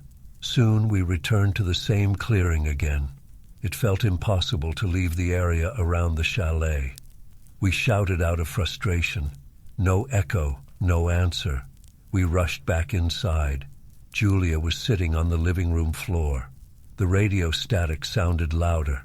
She stared at the wall, silent. Lisa tried to shake her. Julia just looked at us, her lips parted, no words. She had lost all color in her face. Mark took her hand and asked what was wrong. She didn't answer, just stared past him. We lit more candles and turned off the radio. The silence that followed felt worse, so we turned it back on. At least it gave us something to focus on. Mark tried to crack a joke about it being the weirdest Christmas ever, but no one laughed. We ate a minimal dinner, barely tasting the food. Julia would not eat. She sat near the window, looking outside. We decided to take turns staying awake, watching over her. First Lisa and Mark would sleep, and I would stay with Julia. I wrapped myself in a blanket and sat across from her. The candlelight flickered. Outside, I saw shadows shift, but it could have been branches. Julia whispered my name once, but when I asked what she needed, she stayed quiet. After a few hours, I woke Lisa. She took over watching Julia. I lay down, trying to sleep, but my mind raced. At some point, I must have dozed off because I woke to Mark shaking my shoulder. It was dark. The candles had burned low. Lisa stood by the door, trembling. She said she heard whispers outside the walls, close but not clear. Julia was gone. We grabbed flashlights and searched every room. Julia was not inside the chalet. We checked closets, under beds, the small attic hatch. Nothing. The front door was closed but not locked. We opened it and shone our lights around. No footprints in the snow, no sign of anyone leaving. We called Julia's name over and over. Silence. We couldn't understand how she vanished without leaving prints. We argued in low voices. Lisa wanted to run into the forest searching for her. Mark said it was useless. I stood there, teeth chattering, feeling helpless. Eventually, we decided to wait until morning. Maybe Julia would return or signal us somehow. None of us slept. The radio's static rose and fell in uneven patterns. Sometimes it sounded like breathing.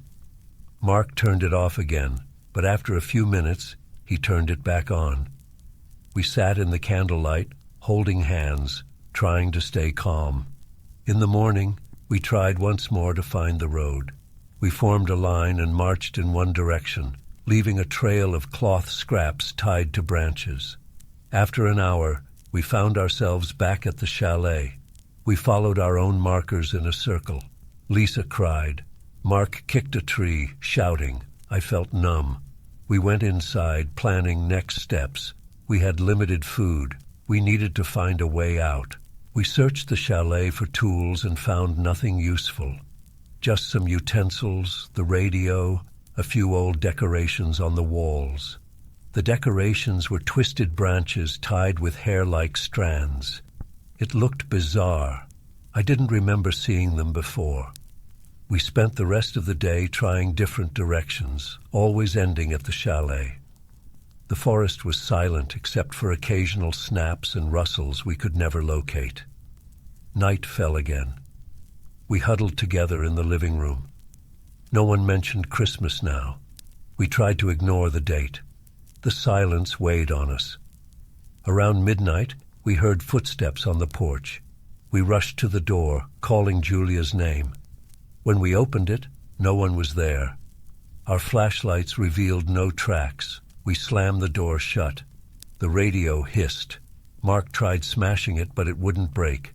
He ended up throwing it against a wall. It fell silent, finally.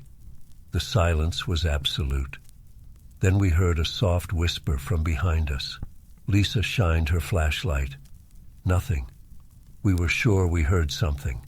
Another whisper, then faint laughter. It seemed to circle us. We backed into a corner. My heart hammered. We shouted, demanded whoever was there to show themselves.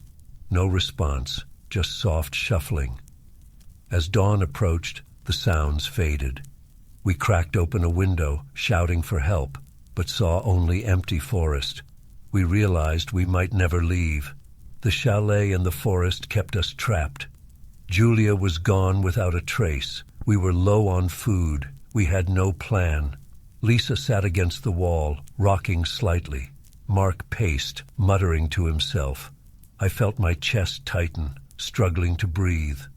We decided to try one last time to break a window.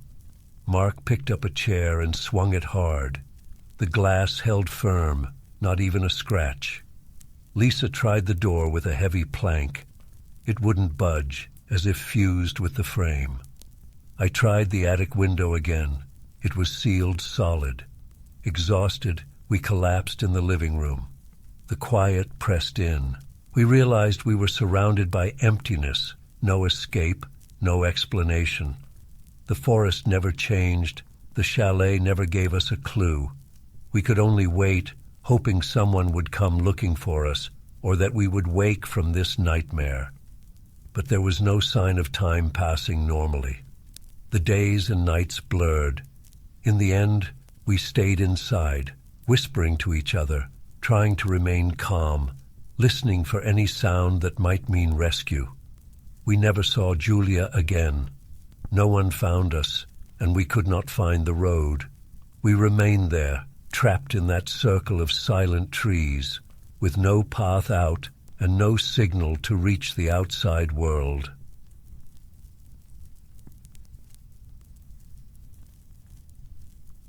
I arrived in my old hometown late in the afternoon. It was a few days before Christmas. The sky was overcast, and a weak sunlight barely lit the empty streets. I parked my car in front of the old boarding house where I'd reserved a room. The building looked just as I remembered from years ago. Chipped paint on the front door, old windows with heavy curtains, and a sign that said, "Rooms available." I had stayed here once as a child with my parents when we were visiting relatives. The owner back then was kind, always smiling, always telling stories. I grabbed my suitcase and walked inside. The hallway smelled like old wood and mothballs. A small bell at the reception desk did not ring when I pressed it.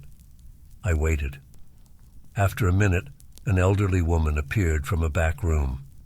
She looked at me with tired eyes and asked if I had a reservation. I said yes, gave my name, and showed my ID. She nodded, shuffled some papers, and handed me a key. Room 5 on the second floor. She told me about breakfast times, but her voice was unsteady, as if she was unsure what to say. Before I headed upstairs, I mentioned something about being back after many years. She looked confused, as if she did not remember me. Then she said something strange. "You know the night when nobody should go out, right?" I asked her what she meant.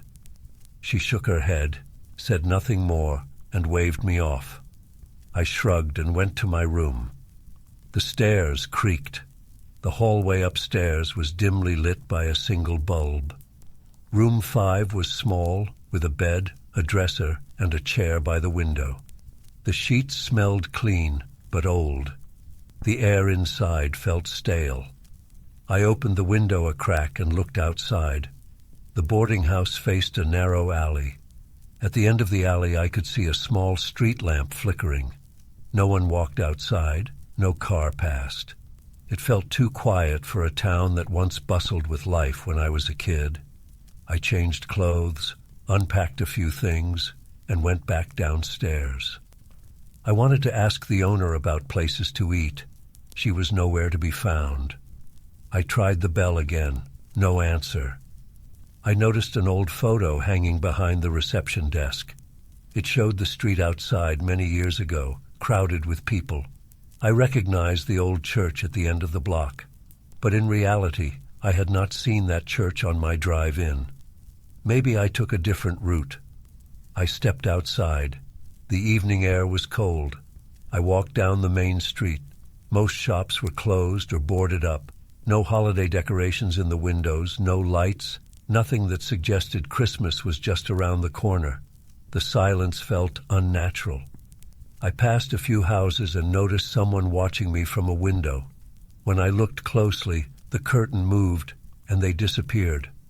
I found a small diner that appeared open. Inside, a dim light was on, but no customers sat at the tables. I called out, "Hello?" After a moment, a man emerged from the kitchen. He looked surprised to see me. I asked if they served dinner.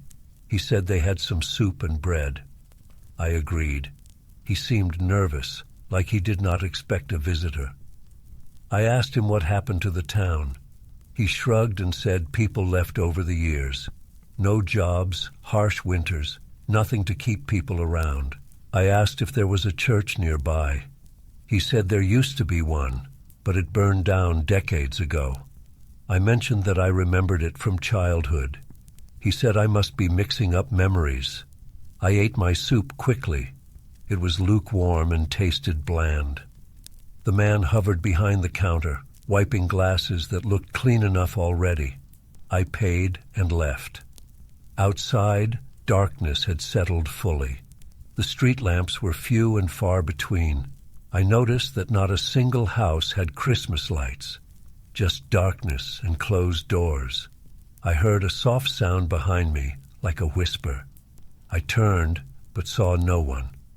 Back in the boarding house, I found the owner in the hallway. I asked her directly, "What's with this town?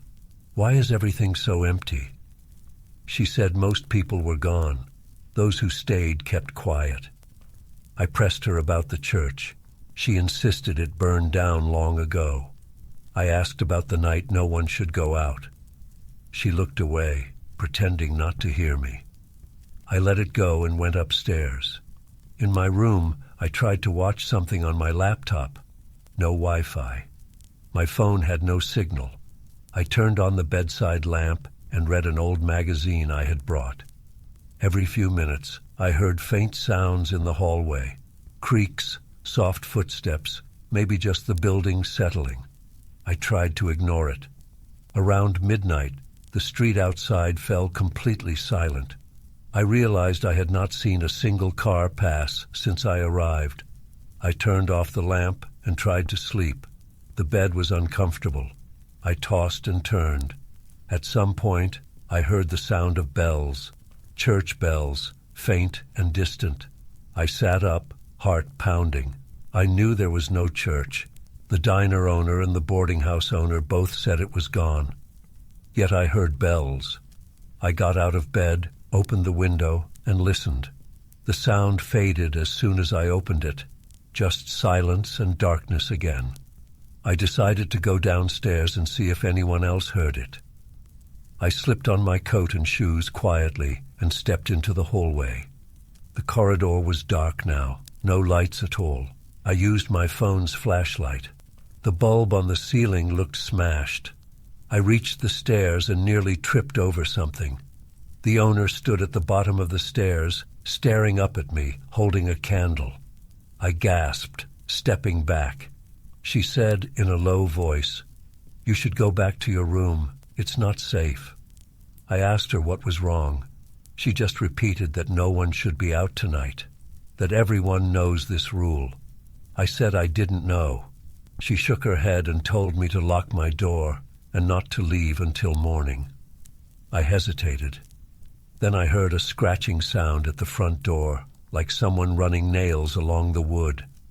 The owner's eyes widened. She rushed off into a side room. I stood there, trembling, heart racing. The scratching continued. Slowly, I backed away and went upstairs. I locked my door. For hours, I sat on the bed, listening. Sometimes I heard soft tapping at the windows. But my room was on the second floor. Nothing should reach that high. I heard muffled voices in the hallway calling my childhood nickname.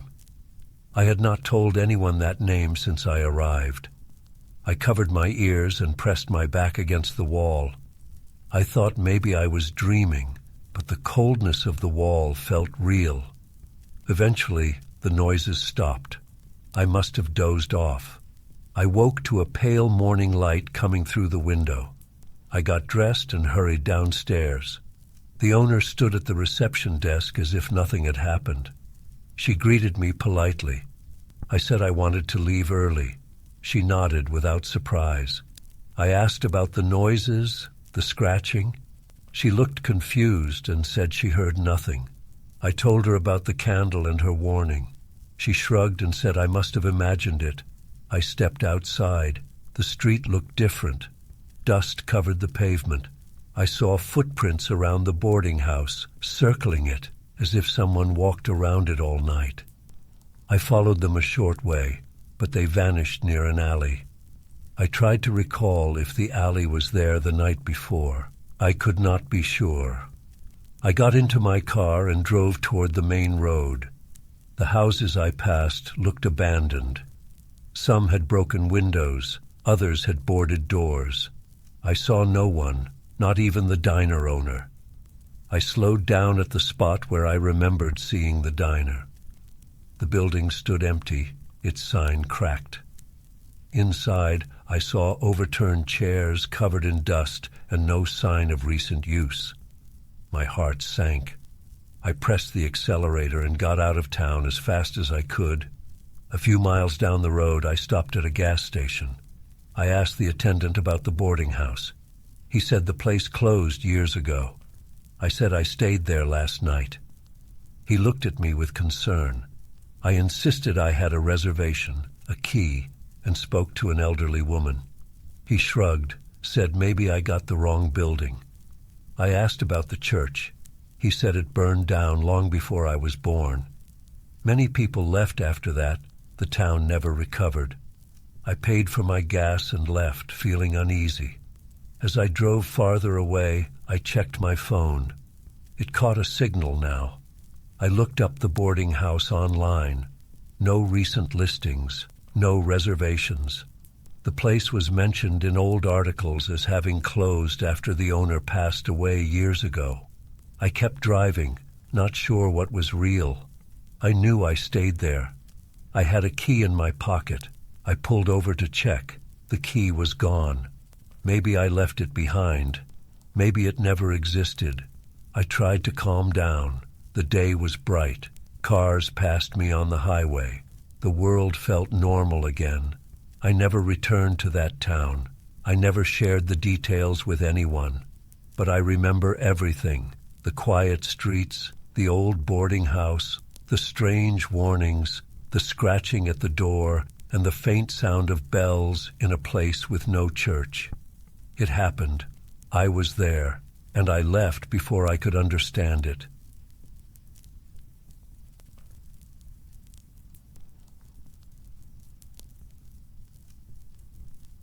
Remember working that Christmas Eve shift as a taxi driver. The streets were almost empty. Most people were at home, celebrating. I was out looking for a few last fares before midnight. The night was cold.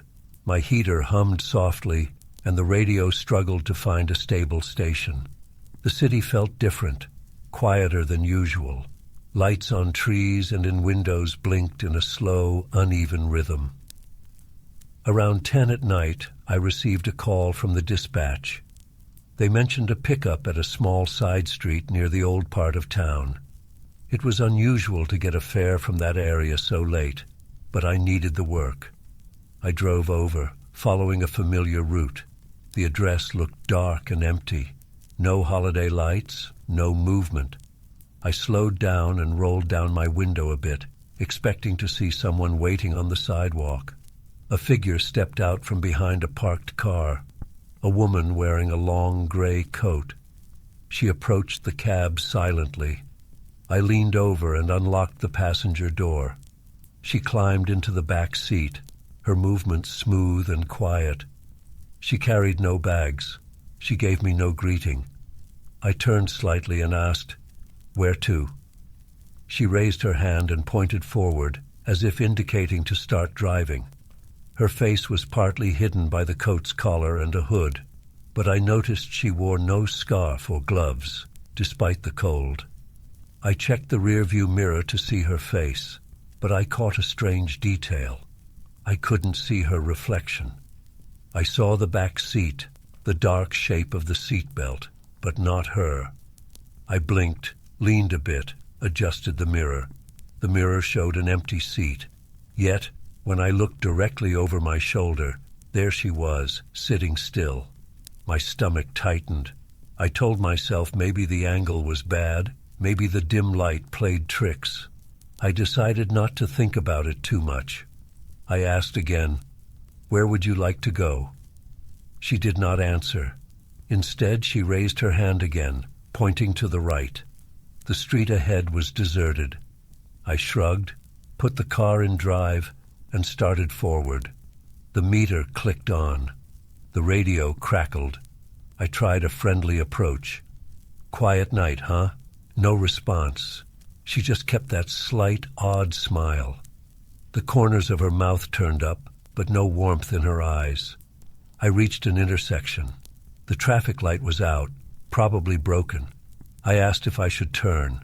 The woman nodded toward the right. I turned right. The street ahead had fewer streetlights. The asphalt looked uneven. My GPS screen froze and showed static lines.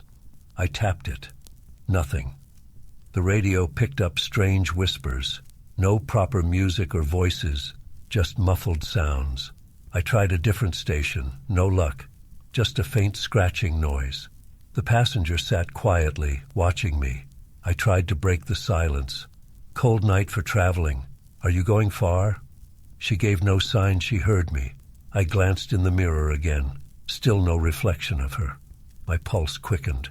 I wanted to ask her to get out, but she had given no trouble yet. She just sat there, smiling faintly. I decided I would just finish the ride quickly. We reached another intersection. No signs, no lights. She pointed straight ahead. I followed her direction. The buildings became sparse. Soon we were in a part of town I didn't recognize. No landmarks, no street names, just darkness and the faint glow of my headlights. The windshield began to fog. I turned on the defroster. The fog on the glass moved slowly, smearing rather than clearing. I pressed harder on the gas, hoping to find a main road again. But the scenery repeated itself. The same corner, the same twisted tree, the same broken fence. I circled around, thinking I must have turned wrong.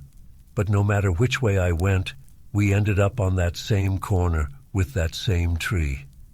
My heart pounded. I tried to brake, to stop and figure this out. I pressed the pedal.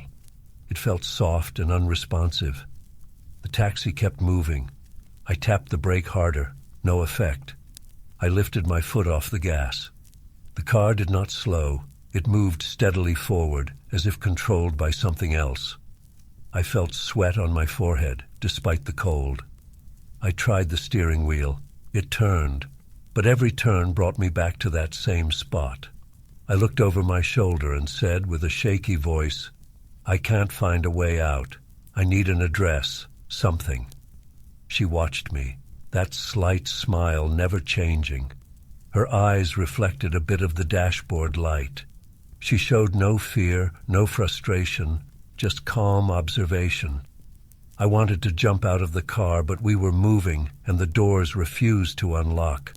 I yanked at the handle. It stayed locked. I pressed the power lock button. Nothing happened. The meter spun wildly now, numbers clicking by faster than normal.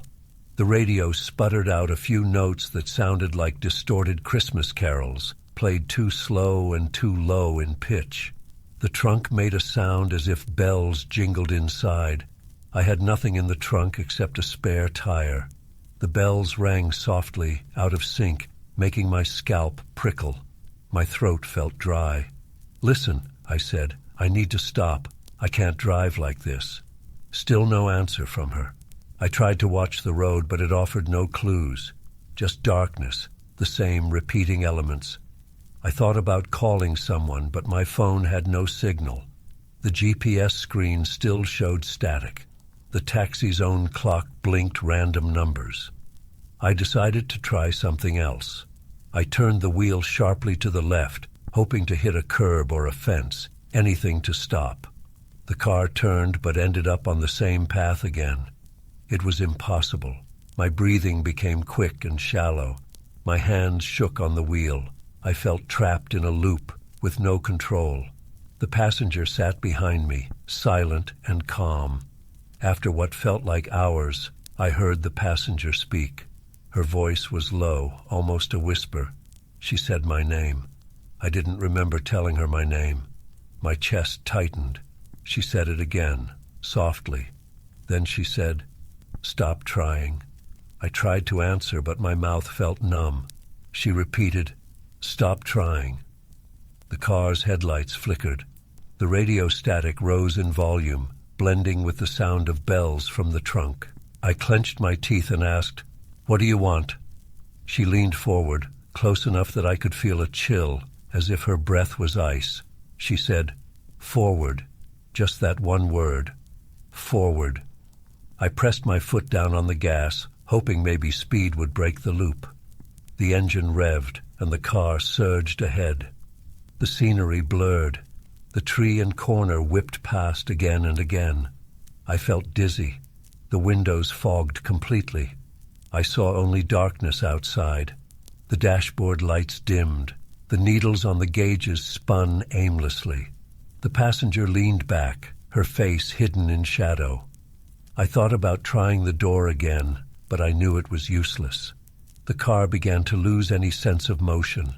It felt like floating. The road texture vanished. The bumps were gone. The wheels made no sound. The engine's hum faded into a low vibration. I called out, "Where are we?" No answer. I felt my heart pounding in my ears. I tried the horn. It gave a weak, muffled sound, then died. Then I heard the passenger speak again. "Now." Just that single word. As she spoke, everything outside the windshield turned completely black. Not darkness like a night sky, but total blackness without depth. It felt like being inside a closed box. No stars, no lights, no road. The headlights shone on nothing. I lifted my foot from the gas. The car continued forward, or at least I felt forward motion, but I could see no reference point. I shouted, "I need to stop." I pressed the brake again with all my strength. My legs shook. No response. The steering wheel spun loosely in my hands. The radio emitted a low hum. The bells in the trunk stopped ringing. My chest felt tight. I wanted to scream at the passenger, to demand an explanation, but something about her presence kept me quiet. She knew my name, she controlled the car, and she showed no fear. I looked into the rearview mirror again, even though I knew I would see nothing. The mirror reflected only the back seat and darkness. No passenger, yet I felt her there. I turned my head and saw her face faintly lit by the dashboard glow. Her eyes were open wide, her smile gone. She whispered my name again. My skin crawled. I tried to speak, but my voice came out thin and weak. "I don't know what you want. I need to stop." She raised her hand slowly and touched the back of my seat. The contact sent a jolt of cold through me. I gripped the wheel, knuckles white, sweating, breathing fast. My heart hammered against my ribs. I blinked, and the headlights went out. The dashboard lights flickered once, then also went out. Total darkness filled the taxi. I couldn't see my own hands. I felt only the seat beneath me, the wheel in front of me. The engine sound disappeared. The sensation of movement faded. It was like hanging in empty space. I called her name, though I never knew it, just called out into the dark. "Hello? Are you still there?" No response. Silence. I reached for the door handle. It moved freely now. I pulled it, and the door opened. A rush of cold air hit me, but I saw nothing. I leaned out carefully. The ground felt solid under my foot, but I still saw nothing. I stepped out completely, hands stretched forward. Just empty, cold air around me. The taxi behind me was invisible in the darkness. I called out again, "Where am I?" My voice echoed slightly, as if in a large empty space. No answer, no car, no passenger, no lights, no road. I stood alone in silent blackness, heart still pounding. I took a few steps and stumbled over something. I knelt down, feeling with my hands. It felt like pavement, maybe. I stood up and walked a little more, arms outstretched. Nothing, just emptiness in every direction. I shouted for help until my throat hurt. No one came. I tried my phone, no light, no signal. I returned to where I thought the taxi had been. Nothing there. I stood still, breathing slowly, trying to understand what happened. I had no explanation. All I had was the memory of that silent passenger, her impossible presence, and the endless darkness she led me into. I never found a way out. I still stand here, in this dark void, waiting for something to change. But nothing moves, nothing speaks. The silence is complete, the darkness absolute.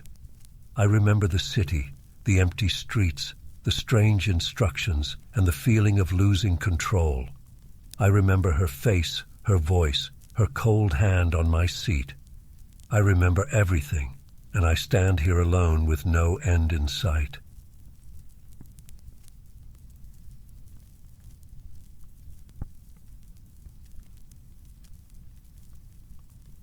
I remember it was Christmas night, and we decided to take a short walk through the city park. We wanted a quiet moment away from the noise of traffic and holiday crowds. The park was usually well lit, with paths lined by lamps and benches. That night, most of the lights were on, but some flickered strangely. We noticed that the main entrance gate stood open, though no one else seemed to be around. My partner and I stepped inside. The cold air hit my face. I could see my breath in front of me. The ground felt firm under my shoes, and there was a thin layer of ice on the edges of the path. We walked slowly, our footsteps sounding dull against the frozen ground. The park had a few decorative lights set up for the holidays, small bulbs hanging from branches, but they blinked in odd sequences. We passed a fountain that was turned off for the winter, its surface covered in a thin film of ice. The silence around us felt heavy. I could hear only our breathing and the slight crunch when we stepped on tiny patches of ice. After a few minutes, we reached a small frozen lake at the center of the park. The lamps around it cast weak reflections on the ice. We leaned over the low railing to look at the surface. The ice seemed thick. Normally, there would be children skating earlier in the day, but now it was empty, the smooth surface undisturbed. I looked up at the line of trees around the lake. They stood motionless. I saw no wind moving the branches. We decided to continue along the path. As we rounded a corner, I noticed a single child sitting on a bench. She wore a coat and a knit hat and hummed a Christmas carol. Her voice was flat and quiet. We approached slowly. I wanted to ask if she was alone, if she needed help. But when we came close, the child stopped humming and looked at us. She said nothing. Her eyes reflected the dim park lights, making them appear brighter. I asked if she was okay. She didn't answer. My partner said, "Are you lost?" Still no response. We took a few steps closer, but when I blinked, the bench was empty. The child was gone. I looked around, confused. There were no sounds of footsteps running away, no rustle of clothing. She simply wasn't there anymore. My partner and I stood still for a moment, hearts beating faster. I rubbed my eyes. I whispered something like, "Did you see that?" My partner nodded, looking pale. We checked the bench, touched it. The wood felt cold and dry. No footprints in the thin layer of frost around it. I felt my chest tighten. We looked around the immediate area, empty benches, silent paths, flickering lights. We decided to keep walking, hoping to find another visitor or maybe a security guard.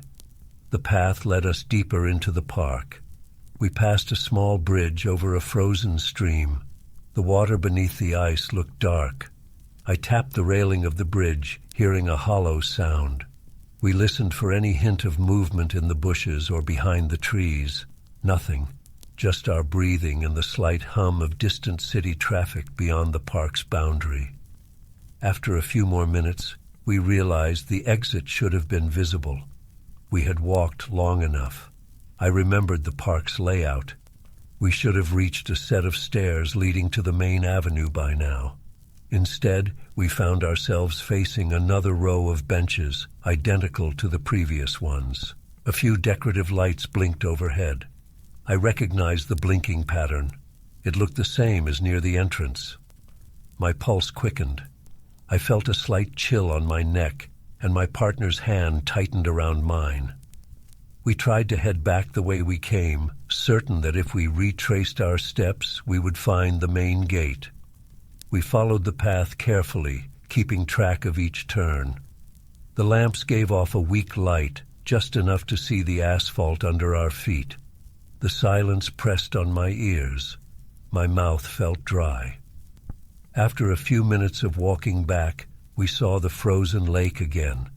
It shouldn't have been there if we were going in the opposite direction. We approached the railing, making sure we were not mistaken. It was the same lake, the same ice, the same arrangement of lamps. I swore softly under my breath. My partner's voice shook a little, asking what was happening. I said I didn't know.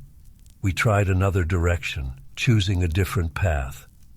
We passed the fountain again. This was impossible. We had not made a full circle. The park seemed to rearrange itself, or we were losing our sense of direction. I felt sweat gathering under my coat despite the cold air. We walked faster, sometimes almost jogging, trying to find the entrance or any familiar landmark that would lead us out. Each time we expected to see the main gates, we found another identical corner with benches or the same frozen lake. or the bridge again. At some point, we heard faint footsteps behind us. We stopped and turned. Nothing but empty path and flickering lights. We started walking again. The footsteps returned, matching our pace. When we stopped, they stopped. We called out, "Who's there?" No one answered. My partner's breathing grew fast and shallow. I clenched my teeth and turned around, shining the weak light of my phone's screen behind us. The glare revealed only empty benches and snow patches. We continued forward, steps quick, eyes scanning left and right. The footsteps behind us started again, louder this time. I could feel the hairs on my arms rise. It sounded like someone circling us, but whenever we turned to look, we saw nothing. My partner took out their phone too, tried calling someone, but there was no signal. We tried sending a message, but it failed. The battery icons on our phones looked normal, but the screens flickered now and then, showing no network connection. As we hurried along, we noticed the blinking lights above forming strange patterns on the ground. I tried not to think about that. I focused on finding a recognizable feature that would lead us out. My partner tugged at my sleeve, pointing ahead. In the distance, I saw what looked like the main gates. I sighed with relief. We moved toward them, walking as fast as we could without running. The footsteps behind us increased in speed. The lights overhead flickered rapidly. When we reached the gates, they looked different. The iron bars were the same design as before, but the street beyond did not look like the one we remembered. Instead of a wide avenue with shops and cars, I saw a stretch of dimly lit asphalt leading nowhere, disappearing into darkness. The gate was locked. We pulled on it, shook it, tried to find a latch. Nothing moved. My partner called out for help, shouting loudly. The echo died quickly, as if swallowed by the silence. We turned around, pressing our backs against the gate. The footsteps approached, slow and even. I felt my heart pounding in my chest. I gripped my partner's hand. My legs tensed, ready to run. The footsteps stopped a few meters away. We saw no one, just an empty path. I shouted again, "What do you want?" No answer. We decided to move away from the gate, following the path to the side. Maybe another exit existed. We hurried along the perimeter of the park, keeping the fence in sight. The fence ran along our right side, but instead of leading to a corner or another gate, it stretched on indefinitely. The park seemed larger now, or the fence looped in some unnatural way. My partner's voice cracked, asking if we were dreaming. I said no, this felt too real. We kept going. Eventually, we reached another corner of the fence. Here stood a small maintenance gate, the kind used by park workers. We rattled it, locked. We searched the ground for a rock or something to break the lock. The ground was frozen hard. We found no loose stones, just frozen soil and patches of dead grass. As we knelt by the gate, I heard the faint sound of a child's voice humming again, the same Christmas carol as before. I looked up and saw the child standing under a flickering lamp about 10 steps away. She did not move. I stood up slowly. My partner whispered my name in a shaky tone. I took one step toward the child and said, "Please help us." The child hummed softly, then turned her head slightly, as if listening to something behind her. I held my breath. Without warning, the lamp above the child went out for a second. When it came back on, she was gone again. I walked to the spot where she had been standing. The snow looked untouched. No footprints. I felt my muscles tense. My partner pulled at my sleeve, urging me to leave that area. We wandered again, following any path we found. The patterns repeated: the frozen lake, the fountain, the bridge, the benches. Each time we tried a different turn, we ended up at a familiar spot, as if the park had only a few fixed scenes arranged in a loop. I felt panic rising in my chest. My mouth was dry, and my head ached from straining my eyes in the dim light. After what felt like hours, we found ourselves at the main gate again, but this time it was slightly ajar. I did not question it. We pushed it open without resistance. Outside, we saw the normal city street, the avenue with cars parked along the curb, and a few distant headlights. We stepped out, trembling with relief. I turned around to look at the park. The gate stood open. The lights inside flickered, but now I could see the regular shape of the pathways. It looked normal again. We walked away without speaking. We reached a busier street corner where holiday lights and decorations hung from lampposts. People passed by, some carrying shopping bags, some holding coffee cups. I took a deep breath. My partner squeezed my hand. We both shivered. We never told anyone the full details of that night. The next morning, the park looked normal when we passed by in daylight, but we never returned after dark.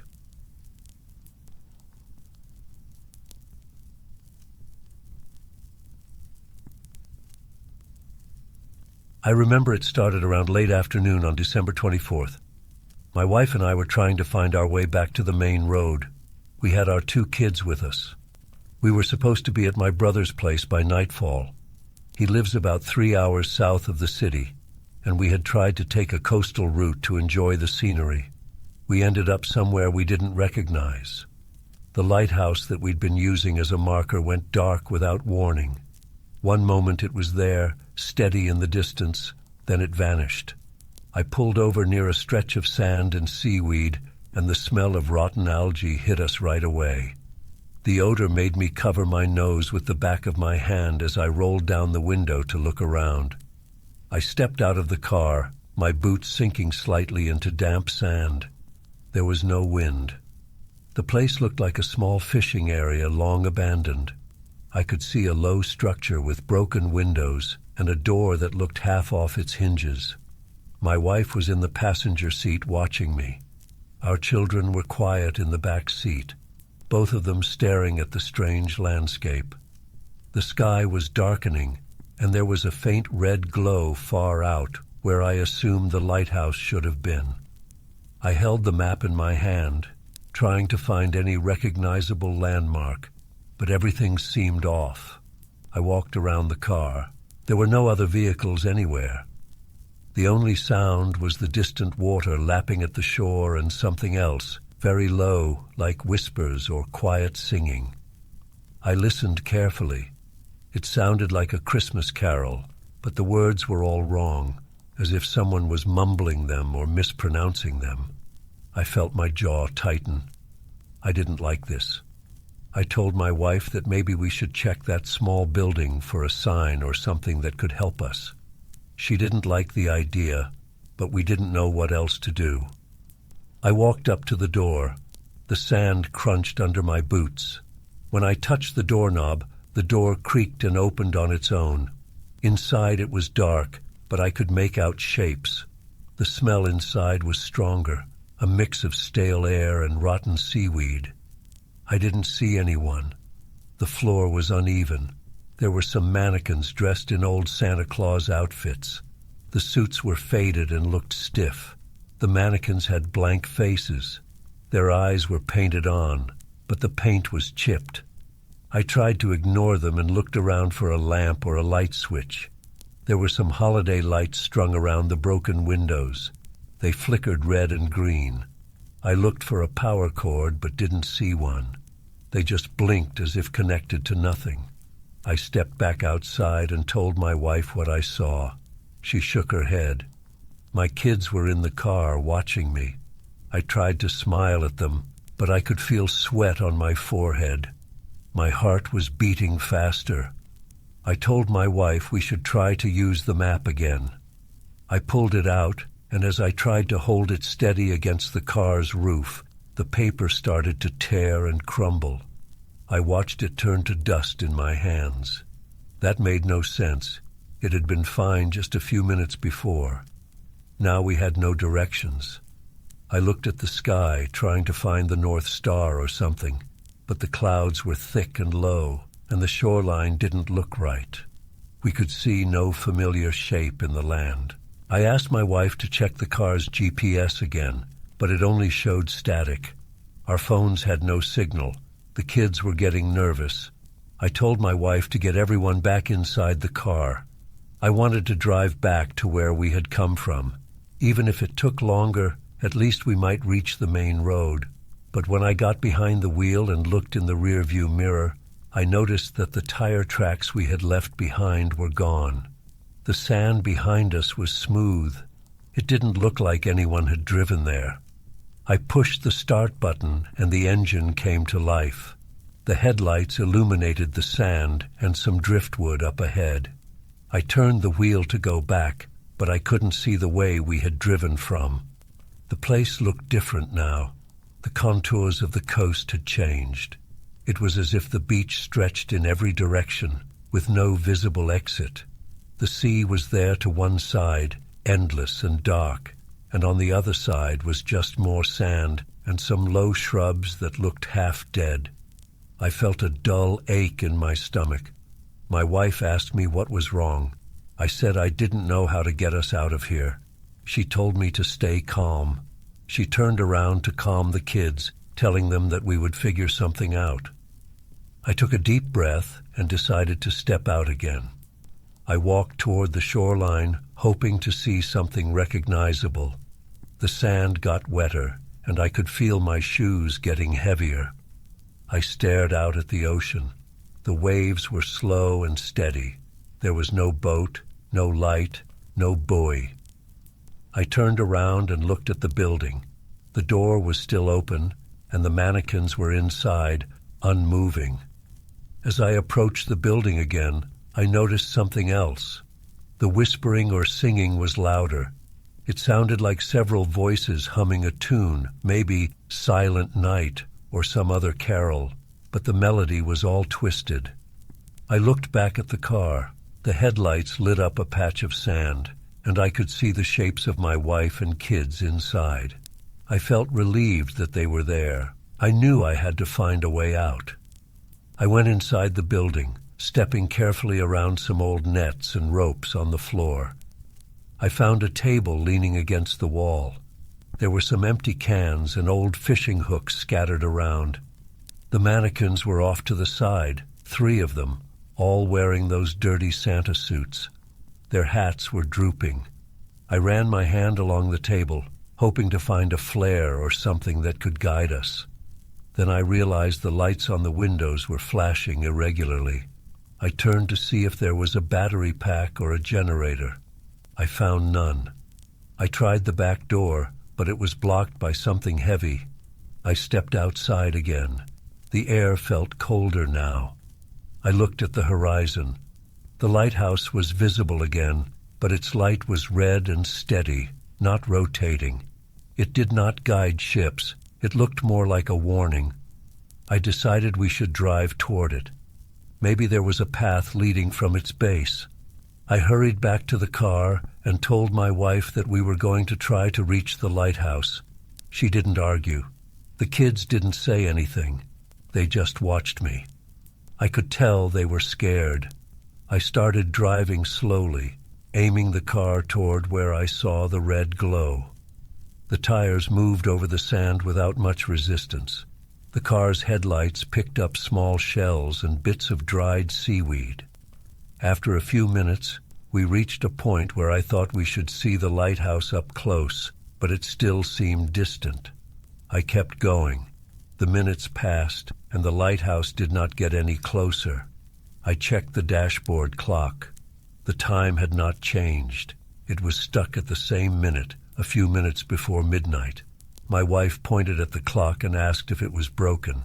I shook my head. I stopped the car and got out. I ran ahead a bit, waving my arms, trying to catch sight of anything else. The wind picked up suddenly, throwing sand into my face. I coughed and rubbed my eyes. When I looked back at the car, it seemed farther away than before. I walked back quickly. My legs felt heavy. My wife rolled down the window and asked what I saw. I said nothing. She said she was hearing something strange. I listened and heard the same muffled singing again, as if it was coming from the sky or from the ground itself. I got into the car and tried to reverse the direction. If going forward didn't help, maybe we could find something else behind us. I turned the car around, but now the building we had left behind was gone. I only saw a dark shape in the distance. I drove toward it. After some time, I realized it was the same building, just farther away. I realized we were stuck. No matter how I steered, we didn't get anywhere. The landscape didn't change. The smell of algae was everywhere now. The kids were crying softly. My wife tried to calm them, but I could see her grip on the seat, her knuckles white. I turned off the engine and listened. The singing had stopped. Now there was only the sound of slow waves. The red light from the lighthouse still hovered at the edge of the sky, never closer, never farther. The headlights of the car were on, illuminating a circle of sand. I opened the trunk and took out a flashlight. I clicked it on and off. It worked fine. I decided to try walking in one direction for a short distance. I told my wife not to move the car, to wait for me. I walked to the left of the vehicle, maybe 50 steps. The sand felt the same. There were no rocks, no driftwood. I turned around and saw no car. I panicked and ran back. After a few seconds, the car reappeared, as if it had always been there. I got inside and closed the door. My heart was pounding. I told my family that we would wait until morning. Maybe daylight would help us see a path. My wife asked what time it was. The clock was stuck at 23:59. It had not changed. I sighed and rested my head against the steering wheel. The kids asked why we couldn't just leave. I said I was trying my best. They went quiet again. My wife held my hand. I could feel her trembling. I tried turning on the radio, but only static came through. Then a faint Christmas carol, played backwards, emerged from the static. I turned it off. We spent what felt like hours inside that car. The sky never lightened. The beach never ended. I stepped out a few more times, each time finding nothing new. The building was sometimes visible, sometimes gone. The footprints I left behind vanished as soon as I took a few steps. The smell of algae never went away. The lighthouse's red light stayed fixed in the distance. We did not run out of fuel or battery, but none of that mattered. We could not move on. At some point, I realized we would never find the main road. We were trapped. I did not know how or why. I tried to ignore the dizziness in my head and the dryness in my mouth. I thought about trying to walk along the coastline, but I knew it would not help. We would just lose sight of each other. I decided we should stay together, keep calm, and hope something would change.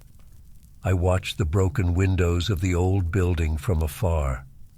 I watched the mannequins inside it, frozen in their Santa suits. I listened for any sign of other people, but none came. The night never ended. The sand and the shoreline never changed. We were alone, and there was nothing I could do.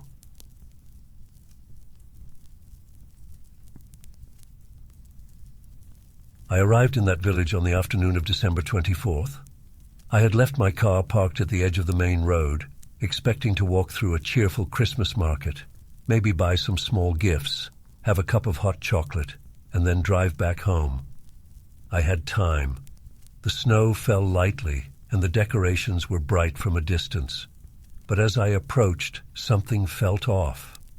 I noticed people standing in front of store windows, not moving, not talking. They wore coats and hats, and some held bags or scarves. They looked like normal people going about their evening, but none of them spoke. I walked up to one of them, a woman with short hair wearing a red coat, and asked if she knew where I could find a hotel or a place to rest. She turned her head slightly and smiled, but said nothing. Her smile seemed forced, like it was painted on. I tried another person, A man holding a newspaper and staring at a storefront display of ornaments. He did not react to my greeting. He just stood there. I glanced around. Every single person I saw had the same distant look.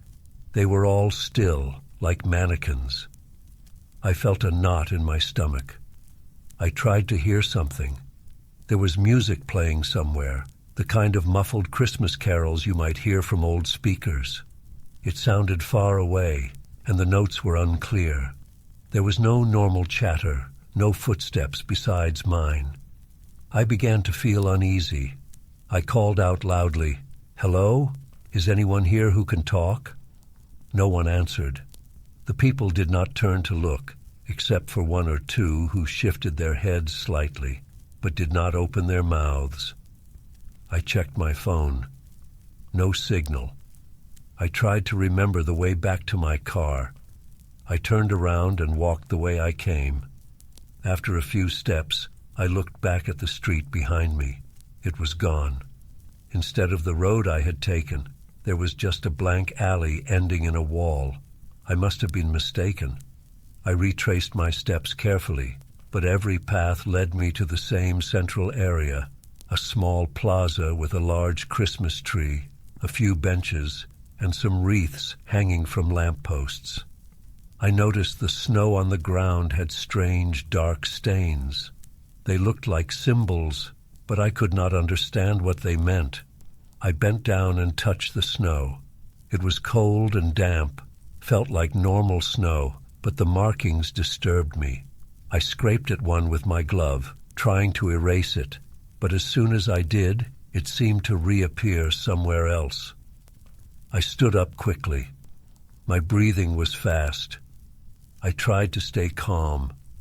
I moved toward a street on the left. The lights were colorful, blinking in patterns. As I walked along the sidewalk, I noticed the lights formed letters, words that seemed foreign. When I got closer, the words disappeared, leaving me staring at a blank wall with loose wires. I turned around again. The people were still there, unmoving, lined up in front of windows, displays of Christmas decorations, and strings of lights. I approached a small shop window and looked inside. The shelves were empty. The reflection of my face in the glass looked pale and tense. Behind me, the people stood silent. One of them, a young girl wearing a green scarf, smiled at me when I turned around. It was the same kind of empty smile as before. I asked her, "What is happening here?" She did not reply. Her eyes were dull. I felt sweat gathering on my forehead even though it was cold. I began walking faster. I tried a different street. It led to another narrow alley that ended abruptly. I tried another direction, and it brought me back to the plaza. The plaza had a clock tower. The clock's hands were stuck at 1 minute before midnight. I checked my watch. It worked fine, showing the correct time, which was a little past 5 in the evening. I looked up at the tower again. It did not move. I turned to a man leaning against a fence. "Can you help me?" I said. He tilted his head slightly. That was it. Behind him, Christmas lights flickered. I listened for the music. It was still faint, as if trapped behind some thick wall. I rubbed my hands together and breathed through my mouth. I noticed my stomach felt heavy. I didn't know how long I had been in this place. It was getting darker, but the clock tower never changed time. The light from the street decorations made everything look static, as if I were trapped in a holiday postcard. I needed to find a way out. I tried to push past the people to see if they would react. They did not resist. They just didn't move much. When I bumped into one, he stumbled slightly, but then regained his position and continued staring forward. It was like they were placed there, not living normally. I didn't feel warmth from them. They did not breathe visibly. I shivered and backed away. I noticed a strange pattern. Every attempt to leave brought me back to the plaza. I tried walking in a straight line through several streets. Each time, after a few turns, I ended up back at the center, facing that clock tower. The large Christmas tree in the middle was decorated with old ornaments. Some of them were cracked, revealing hollow interiors. I looked inside one of these ornaments. It was empty, just hollow plastic. I got frustrated and kicked some snow. My heart was racing. I wanted to scream at these silent people. I wanted them to talk, to explain. I approached a shop door and tried to open it. Locked. I tried another door, also locked.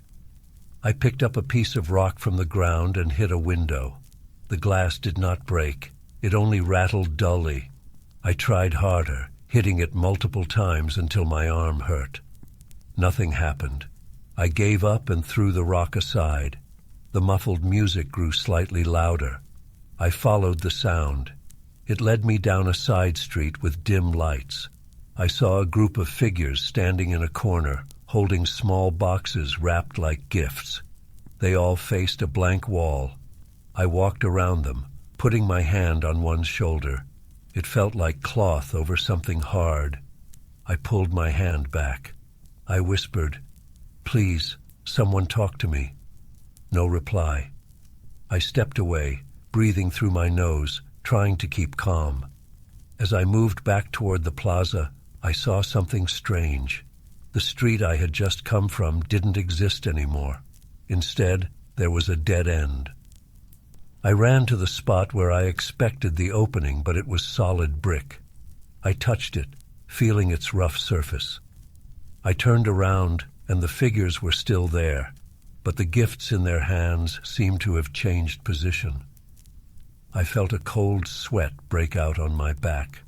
I looked up at the rooftops, hoping to find a fire escape or something to climb. Nothing. The buildings had no external ladders, no visible way up. The windows were covered from inside, curtains drawn tight. I tried calling for help again, yelling at the top of my lungs. My voice echoed slightly, then nothing. The people in the streets did not react beyond slight tilts of their heads or small, empty smiles. I realized the music I heard was a distorted version of Jingle Bells or something similar, slowed down and muffled. It ended abruptly, leaving me in silence again. I clenched my fists and walked faster, circling the plaza. I noticed a sign on a wall, but the letters made no sense. As I approached it, the letters disappeared, leaving bare bricks.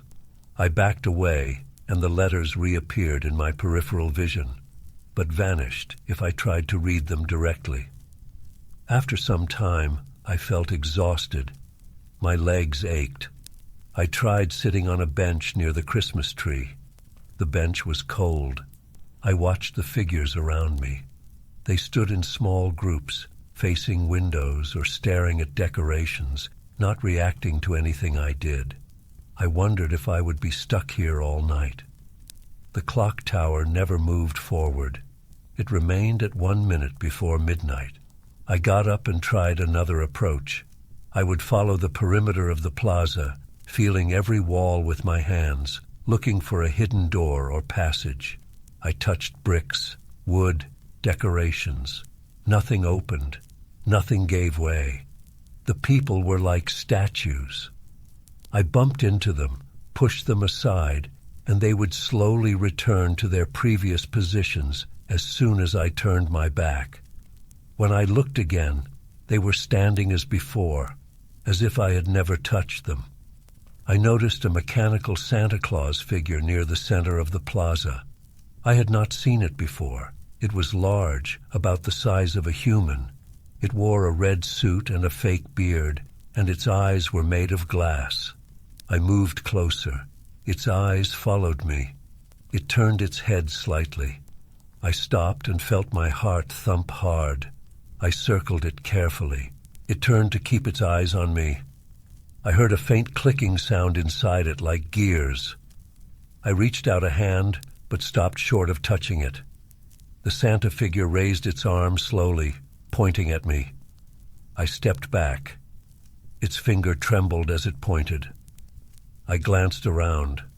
The people remained still, but now it seemed they were all angled toward me, just a fraction. I felt panic rising in my chest. My breathing was shallow. I stepped away from the Santa, looking for any exit. The Santa's eyes followed me. I tried not to look at it, but I felt its gaze on me. I remembered where I came from, or at least I tried to. I went to the place where I first entered the village. That street was gone. I tried another street that I had taken earlier, also gone. There was nothing but closed loops. I began to run in desperation, turning corners at random, passing silent figures who smiled or tilted their heads. Eventually, I slowed down, panting, and found myself back at the plaza, facing the Santa again. The Santa lowered its arm and stared. Its eyes never blinked. I wiped sweat from my forehead and looked up at the sky. It was dark, starless. The snow kept falling, but it never piled up beyond a thin layer. I checked my watch. The time was normal. It was now about half an hour since I arrived. It felt like longer. I tried speaking softly to the Santa figure, asking what it wanted. No response, just its eyes tracking me. I paced around, trying to stay calm. My heart hammered in my chest. My mouth felt dry. I couldn't find any logic. Everything was sealed off. Every attempt led me back to the same place. I had no tools to break out. My phone was useless. I tried once more to break a window or a door, but they would not budge. I kicked the door of a small shop until I hurt my foot. No result. I stood in the center of the plaza, under the unmoving clock tower, surrounded by silent figures and blinking lights. The Santa stared at me. I felt trapped. I could not leave. The paths behind me vanished each time I moved. The decorations, the lights, the stuck clock, all of it felt wrong, but I had no way to understand it. I just knew I was stuck here. I looked at the Santa one more time. It continued to watch me. I took a few steps back and realized nothing would change. This was it. I would spend my night here, caught in a place that defied every normal rule. I stopped trying to break things. I stopped yelling. I just stood still, watching the figures, waiting for something to happen, knowing I could not force my way out. The tension pressed on my chest. I clenched my fists and tried not to cry. It was Christmas Eve, and I was trapped in a village that offered no answers, no escape, and no voice. The Santa stared. The clock never moved. The people stood silent. I was alone with them, stuck in that endless moment before midnight.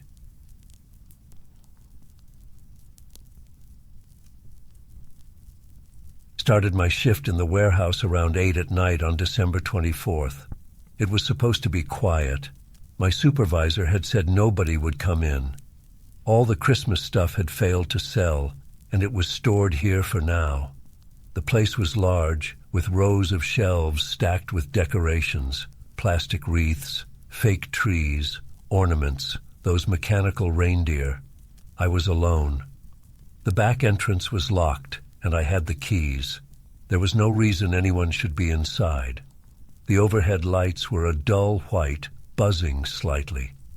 The security camera feeds were on a monitor in a small office near the entrance. I planned to check them every hour, do a quick walk around, then return and wait out the shift. At around 9, I did my first round. The aisles were quiet. The decorations smelled of synthetic pine. It had a plastic odor that made my nose itch. I passed a row of plastic reindeer arranged in a line. They were about waist high, each with painted eyes and artificial antlers. They looked harmless. I continued walking. My footsteps echoed on the concrete floor. The large metal doors at the back of the warehouse stayed closed. I saw nothing unusual. I returned to the office and flipped through the camera feeds. Each aisle was visible, empty rows, boxes, some tinsel on hooks. Nothing moved. The clock on the wall said 9:15 p.m. I had plenty of time to kill.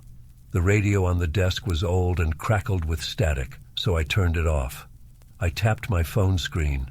No messages, no calls, just silence. Around 10, I did another round.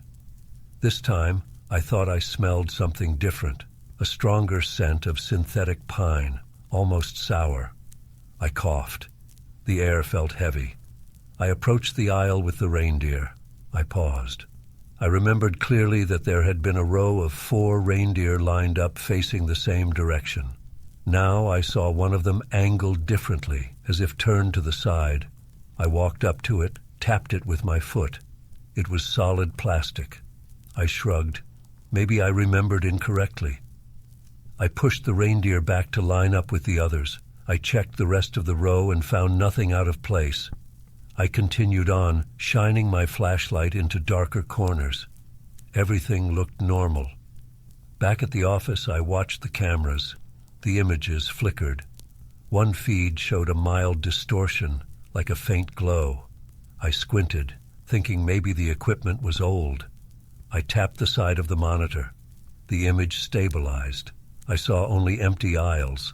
I let out a breath and checked the time. It was close to 10:30 p.m. Another long stretch of silence passed. I decided to call my wife and wish her a Merry Christmas, but there was no reception inside the warehouse. I wandered near the front door, tried again, still no signal. Around 11, I heard a dull sound from deeper inside. It sounded like a door slamming. I grabbed my flashlight and hurried toward the back. The large metal doors were shut and locked. I checked a side door leading to a small storeroom. It was also locked. I moved along the rows, careful to step quietly. The only sound now was the hum of the overhead lights. The temperature felt lower, making me rub my arms. I reached the aisle with the reindeer again. This time, 2 of them faced the opposite direction. I froze, shining my flashlight at them.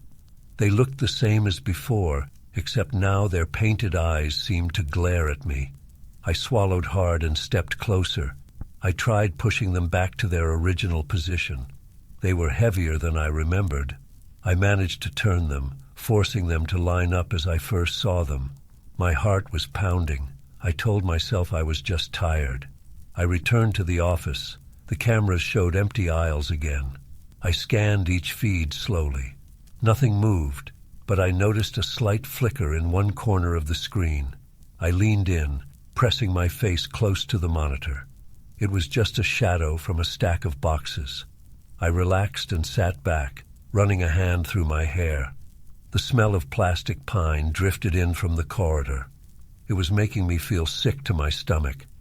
I checked the wall clock. It was stuck at 11:59 p.m. I tapped it with my finger. The second hand didn't move. I checked my phone. It showed 11:10 p.m.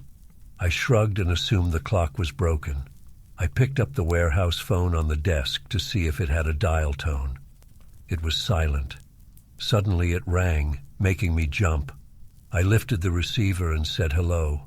I heard a soft voice whisper, "Go home." Then the line went dead. I slammed the phone down, my heart racing. This was wrong.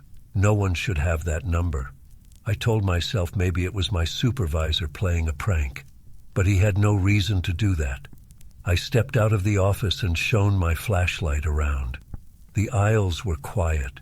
The overhead lights flickered once, then went steady. I heard a squeaking noise, like metal scraping lightly. I followed the sound. It led me back to the aisle with the reindeer. My steps were slow, and I felt sweat gathering under my shirt. When I reached them, I found all 4 reindeer facing me.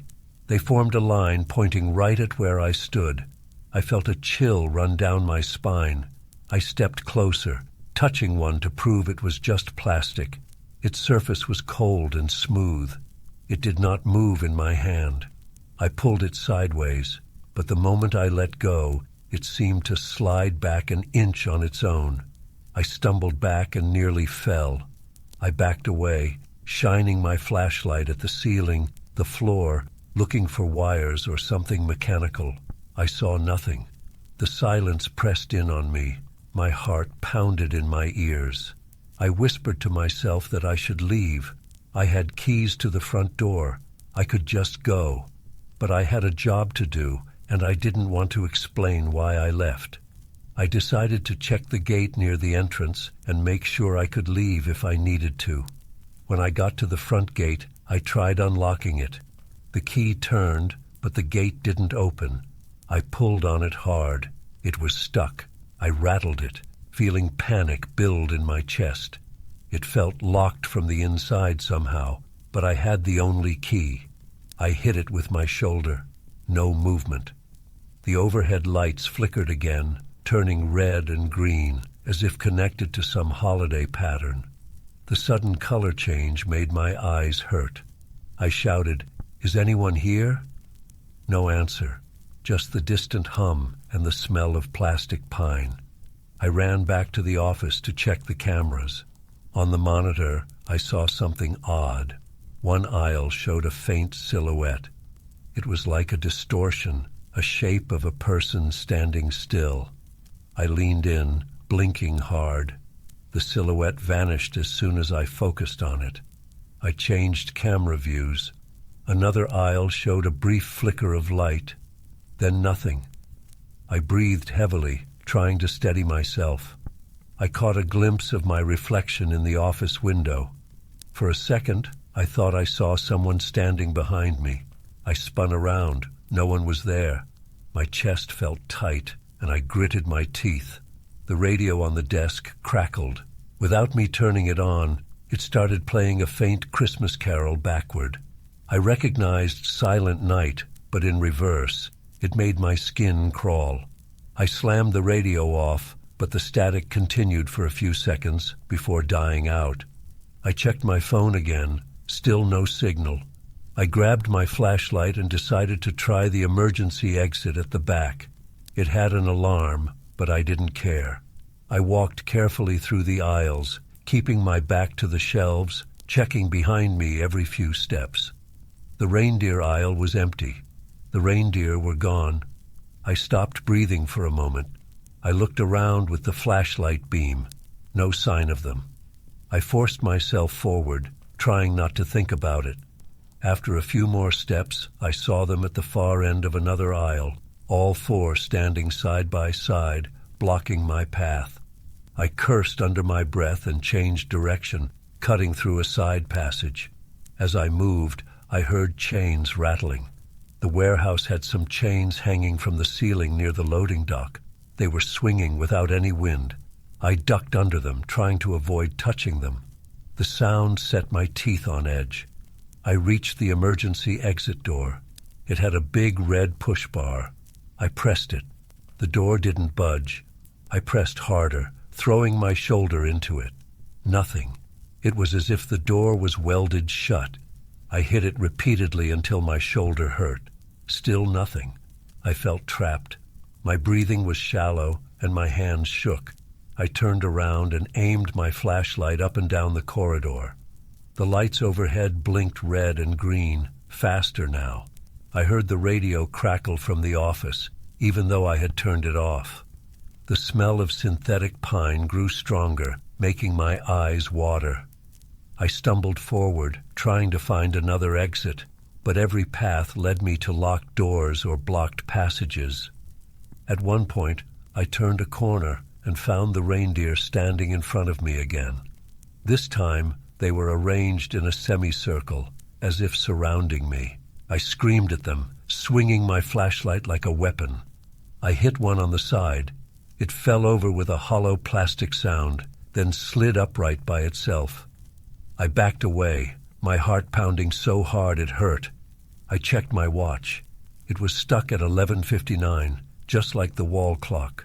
Time seemed frozen. I bit my lip until I tasted blood.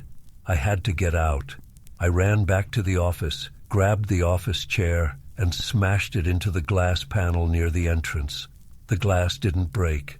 I tried again, over and over, until the chair broke in half. My arms ached, and I felt tears at the corners of my eyes. The phone rang again. I let it ring this time, not touching it. It rang and rang, then stopped. The radio crackled a final time, then went silent. The lights steadied, staying red and green. My breath formed small clouds in front of me. I realized it was getting colder. I turned and saw my reflection in the window again. This time, a shape stood behind me, closer. I spun around, pointing the flashlight. Nothing. I heard a faint whisper, "Go home." I shouted that I was trying, that I wanted to leave. My voice echoed. I walked to the front gate, tried the lock again. It still would not open. I pulled with all my strength, ignoring the pain in my arms. Behind me, I heard scraping sounds, plastic hooves on concrete. The reindeer were approaching. I could sense it. I kept pulling, feeling the panic rise into my throat. Then something clicked. The lock gave way. I yanked the gate open, stumbling outside into the cold night air. I landed on the sidewalk, scraping my palms. When I looked back, the warehouse interior seemed normal. Rows of decorations, steady white lights. No reindeer out of place. I didn't question it. I slammed the gate shut and ran. I ran down the block, not stopping until I reached a main street with cars and lights. I never returned. I quit the next day. I still have no explanation, but I know what I saw and heard that night. I will never forget it.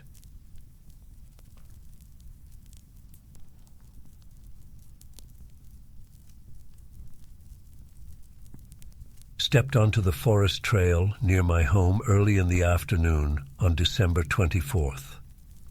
I had done this walk many times before. It was not a long trail, just a path through familiar trees leading to a small clearing and then looping back. I wore my thick coat, wool hat, and gloves. The snow was light on the ground, making a quiet crunch under my boots. The air was cold, my breath visible when I exhaled. I expected to be home before dusk, have some tea, and rest before the holiday.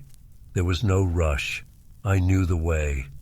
As I moved deeper into the woods, I noticed the trail seemed different. It felt longer and more twisted. I recognized some trees, but not in the order I remembered. I stopped to get my bearings, looking behind me. The entrance to the forest was not visible. Normally, I could look back and see my house's chimney, or at least the fence at the edge of my property. Now, there was only more trees. I frowned and adjusted my scarf. I told myself I had taken a slightly different route. Maybe the snowfall had covered some markers I used subconsciously. I continued forward, expecting to reach the clearing soon. The silence was thick. Sometimes I saw animals, squirrels, small birds, maybe a rabbit. This time I saw a few creatures, but they did not move away. They stood still, watching me from a distance. A fox, with its head tilted. A few deer, staring without any sign of fear. Their eyes seemed focused on me. I shivered, not from the cold, but from a strange feeling. I tried to ignore them and kept walking. My footsteps sounded too loud. I tried to tread more softly, but the snow betrayed every step. After what felt like a long time, I stopped again. The clearing should have appeared by now. Instead, the path wound around more trees, darker trunks, twisted branches. I bent down to examine the ground. The snow was uneven, with patches of strange colored bits mixed in. I couldn't identify what they were. They looked like dried leaves stained darker than usual.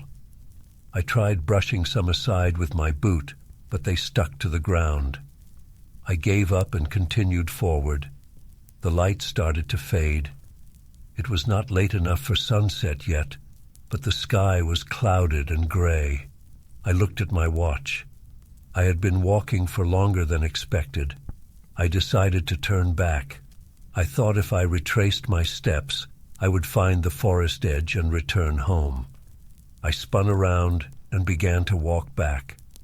After a few minutes, I realized I did not recognize anything. The trail behind me was gone, replaced by unfamiliar arrangements of branches and shrubs.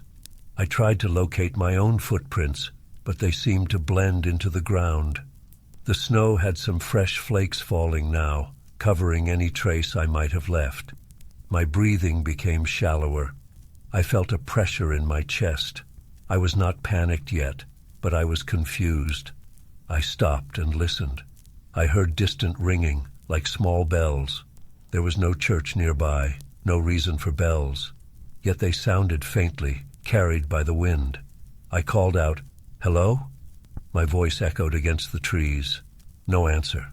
I tried again, louder. The sound died quickly. The silence returned. I started walking in another direction, choosing a line of trees that looked a bit sparser. Maybe I could spot my house's fence or a familiar landmark. I found a wreath hanging from a low branch.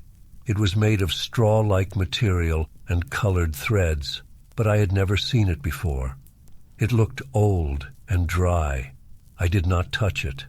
I felt uneasy about it. I walked past it, trying not to think about why it was there. The wind picked up, carrying muffled voices. I could not make out words, just tones. I spun around, shining my small flashlight in various directions. Nothing but trees. My heart rate rose. My legs felt heavy. I tried to calm myself by taking slow breaths. I whispered that I would find a way out.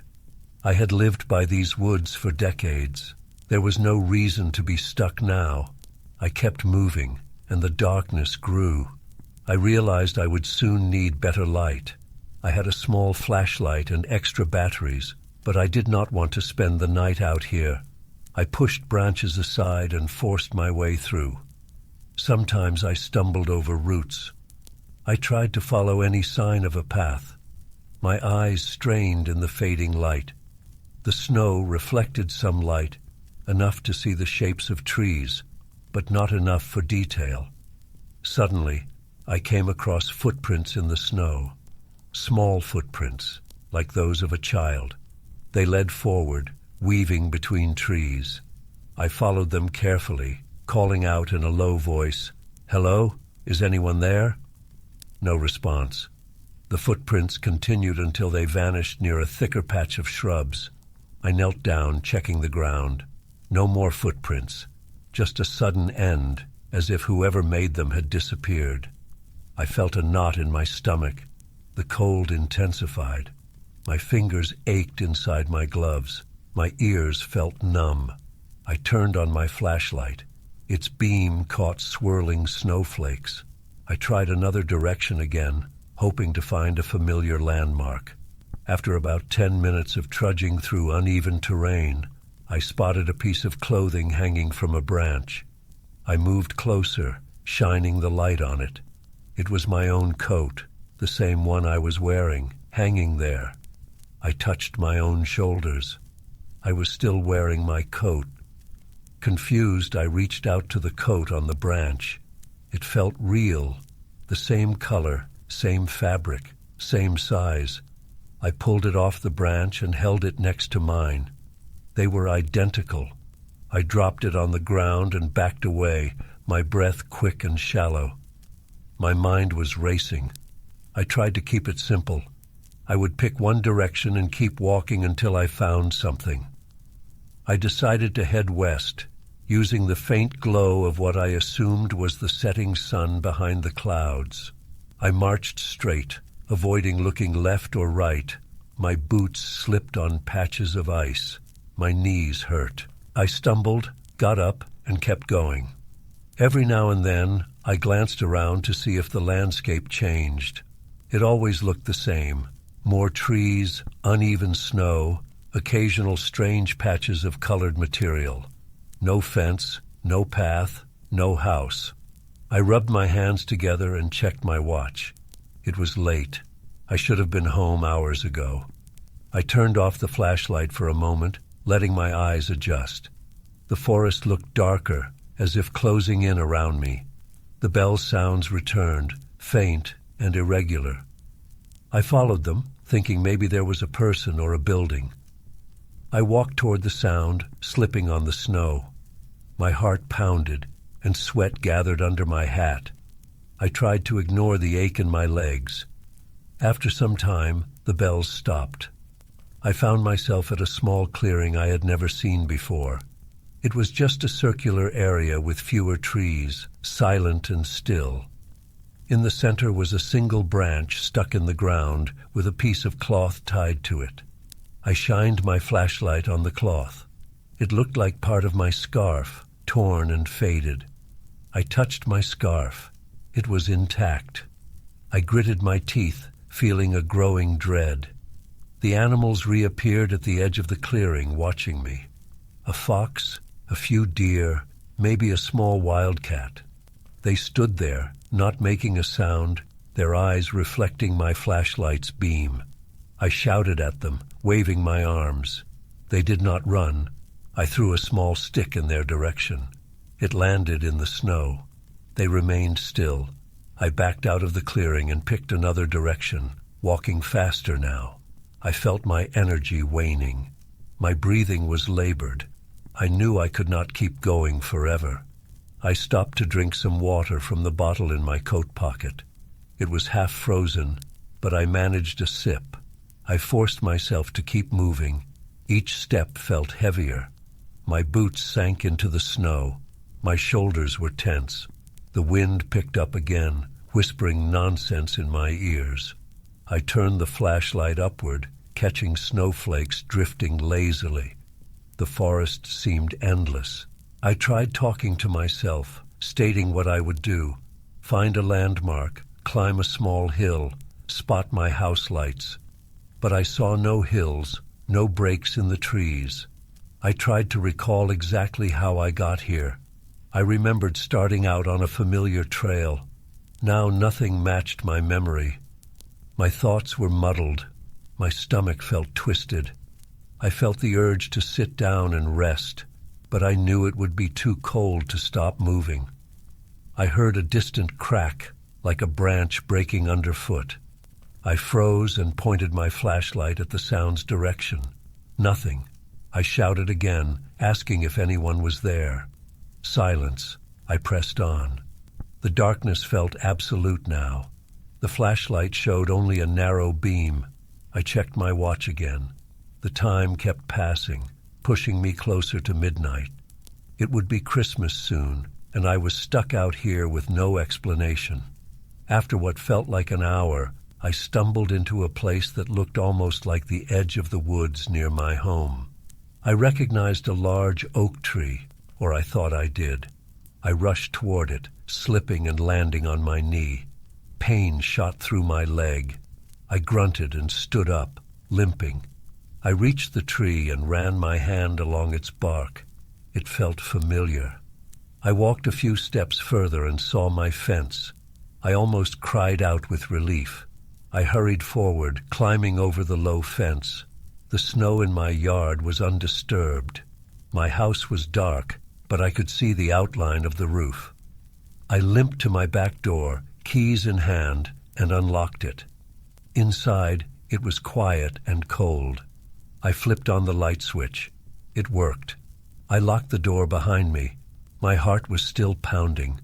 I looked out the window, shining my flashlight into the woods. The trees stood silent and still, as if nothing had happened. I could not see any tracks or anything unusual. I did not go back out. I made myself a cup of hot water and sat at the kitchen table, shaking slightly. My legs ached, my hands trembled, but I was home. I did not understand what happened, and I had no desire to figure it out. I stayed inside, waiting for morning.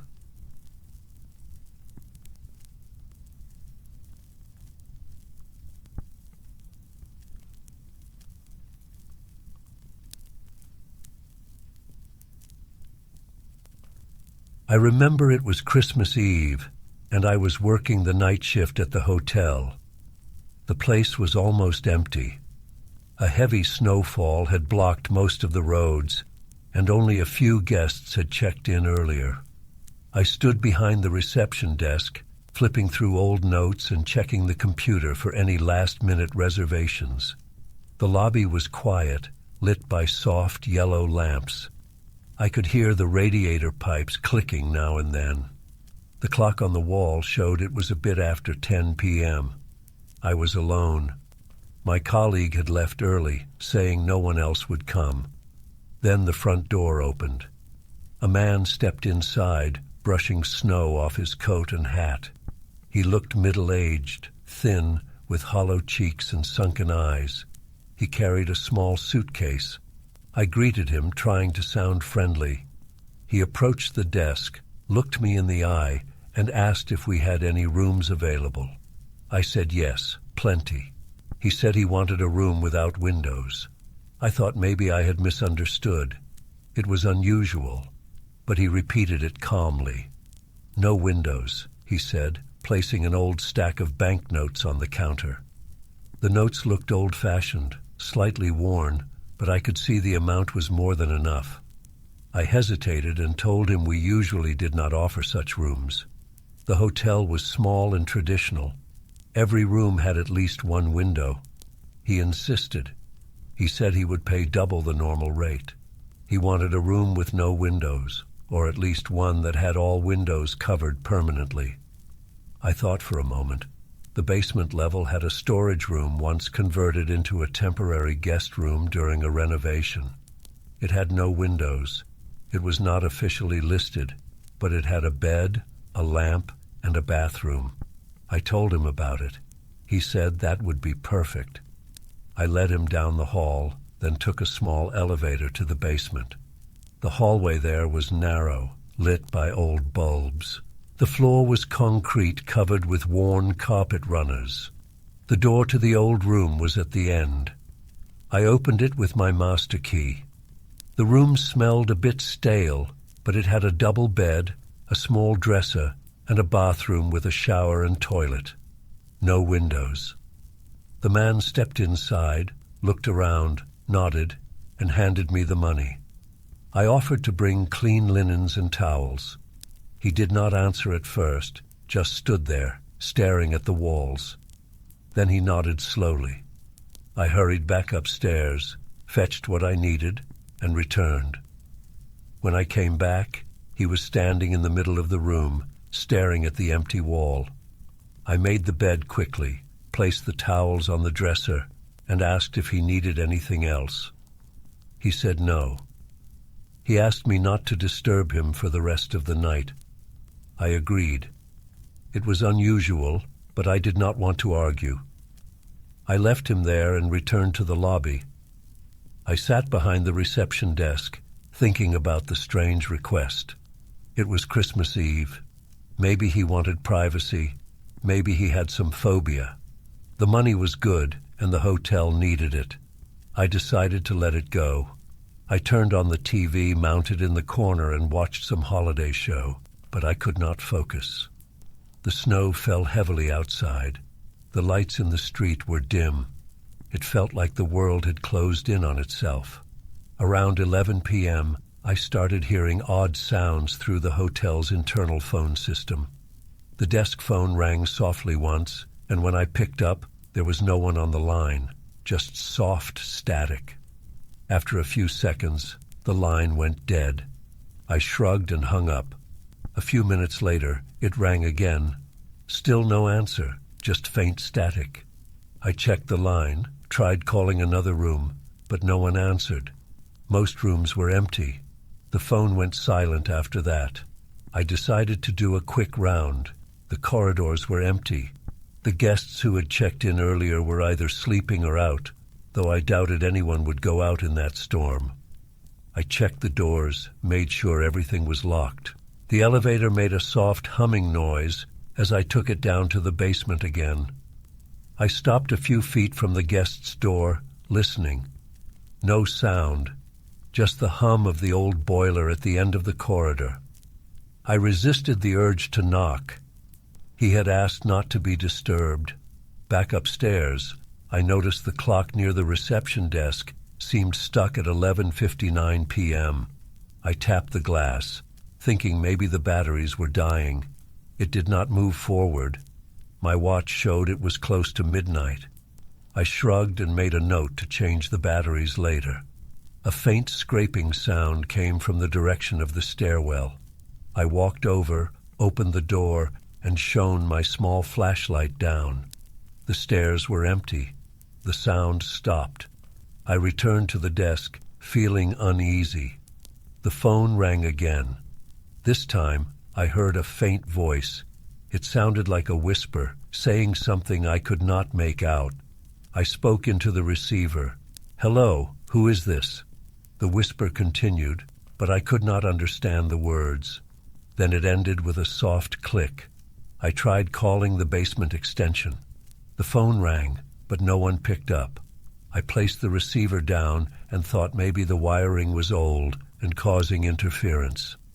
The hotel was old, after all. I looked at the security cameras on the small monitor under the desk. We had a few old cameras showing the lobby, the front door, and one in the basement corridor. The basement feed flickered. At first I saw nothing, just an empty hallway. Then for a second I thought I saw a shape near the guest's door. I leaned in closer. The image flickered again, and it was gone. Just the empty hallway. I decided to check one more time. I grabbed my keys and took the elevator down. The corridor was silent, the air slightly colder. I approached the door and listened. I heard a soft sound, like shuffling feet. I knocked quietly, saying, "Sir, is everything all right?" There was no response. I waited a few seconds, knocked again. Silence. I started to walk away, and then I heard a whisper through the door. It sounded like my name. I froze. My heart pounded. I never told him my name. Maybe he saw it on my name tag earlier, but I could not remember wearing one that night. I knelt down, pressing my ear to the door. A low voice repeated something, but I could not understand. I whispered, "Are you okay?" No answer this time. I felt a rising tension in my chest. I decided to go back upstairs. I did not want to enter without permission. He had paid a lot and asked for privacy. Still, the atmosphere felt off. I got into the elevator and headed up. When I returned to the lobby, the main lights flickered once, then steadied. The phone rang again. I picked up and heard the same soft whisper. I was sure it said my name now. I asked who it was. No answer. I slammed the phone down. I checked the front door. The snow had piled high, blocking the entrance. There was no going out that way. The storm raged on. I felt trapped. I took a few deep breaths, tried to focus on my job. I had to maintain calm. I looked at the security monitor again. The basement camera showed something strange. The door to the guest's room was open slightly. I could see a sliver of the interior. I had left him alone in there, and he had closed the door behind me. Now it was ajar, and I saw a shape moving inside, just a shadow passing by. I leaned close, watching. The feed went black for a second, then came back. The door was now closed again. I cursed under my breath and decided I had to check on him. Guest safety was my responsibility. I took a deep breath and went down one more time. In the basement corridor, the door was closed, just as on the camera. I listened. Silence. I called out softly, "Sir, I'm coming in to make sure you are well." No reply. I used the master key and slowly pushed the door open. Inside, the bed was empty. The lamp was on. The bathroom door was open, and the bathroom was empty too. No luggage, no sign of the man. The room was cold. I stepped inside, feeling the hair on the back of my neck rise. I checked under the bed, the closet. Nothing. He was gone. The money he had given me was still on the dresser. I picked it up. The bills looked older, more worn than before. I stuffed them in my pocket, more confused than ever. I left the room, closing the door behind me. I searched the basement corridor, tried the doors. The storage rooms were locked. He was nowhere. I returned to the elevator. As the doors slid closed, I thought I heard faint footsteps, but I saw nothing. Back in the lobby, I checked the cameras again. The basement hallway was empty. The phone rang. I did not answer this time. It stopped after a few rings. I tried calling the police, but the line was dead. I picked up my cell phone. No signal. I paced around the lobby, checking windows and doors. All locked, snowed in. No one else was in the building as far as I knew. Time passed slowly. The clock still showed 11:59 p.m. My watch said it was past midnight. I felt a headache forming. I sat down behind the desk and watched the door, expecting the stranger to reappear. Nothing happened. The night dragged on. Around dawn, the snowstorm eased. I forced the door open, clearing some snow with a broom. A few cars passed on the street, early morning traffic starting to return. I tried to explain what happened to myself.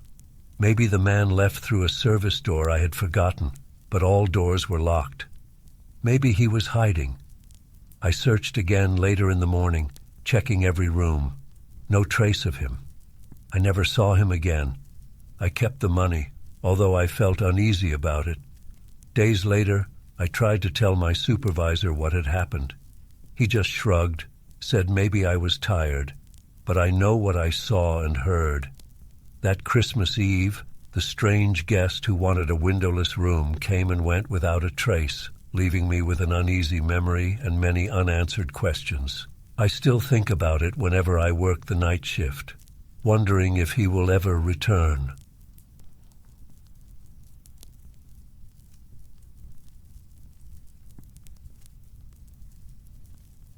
I remember that night clearly. It was December 24th, and I had one last delivery before I could head home. The order popped up on my phone late in the evening. The address looked odd, a street name I didn't recognize. I was working as a food delivery rider, cycling around the city on my old bike. The weather was cold, and snow covered the rooftops and sidewalks. Most people were inside, warm and waiting for Christmas Day. I was out in the empty streets trying to earn a few extra bucks. I checked my phone's map before starting. The address wasn't on the regular listings. There was no pin, no directions, nothing. I tried refreshing. The GPS signal flickered and then vanished. My phone screen showed no service. That was unusual, but I figured I could follow the instructions given by the customer in the delivery notes. They were vague but mentioned an old neighborhood, a few blocks past a known avenue. I set off, pedaling through the snow, thinking I'd just find the street by looking around. I wanted to get it over with and go home. As I got closer to the old part of town, I noticed something strange.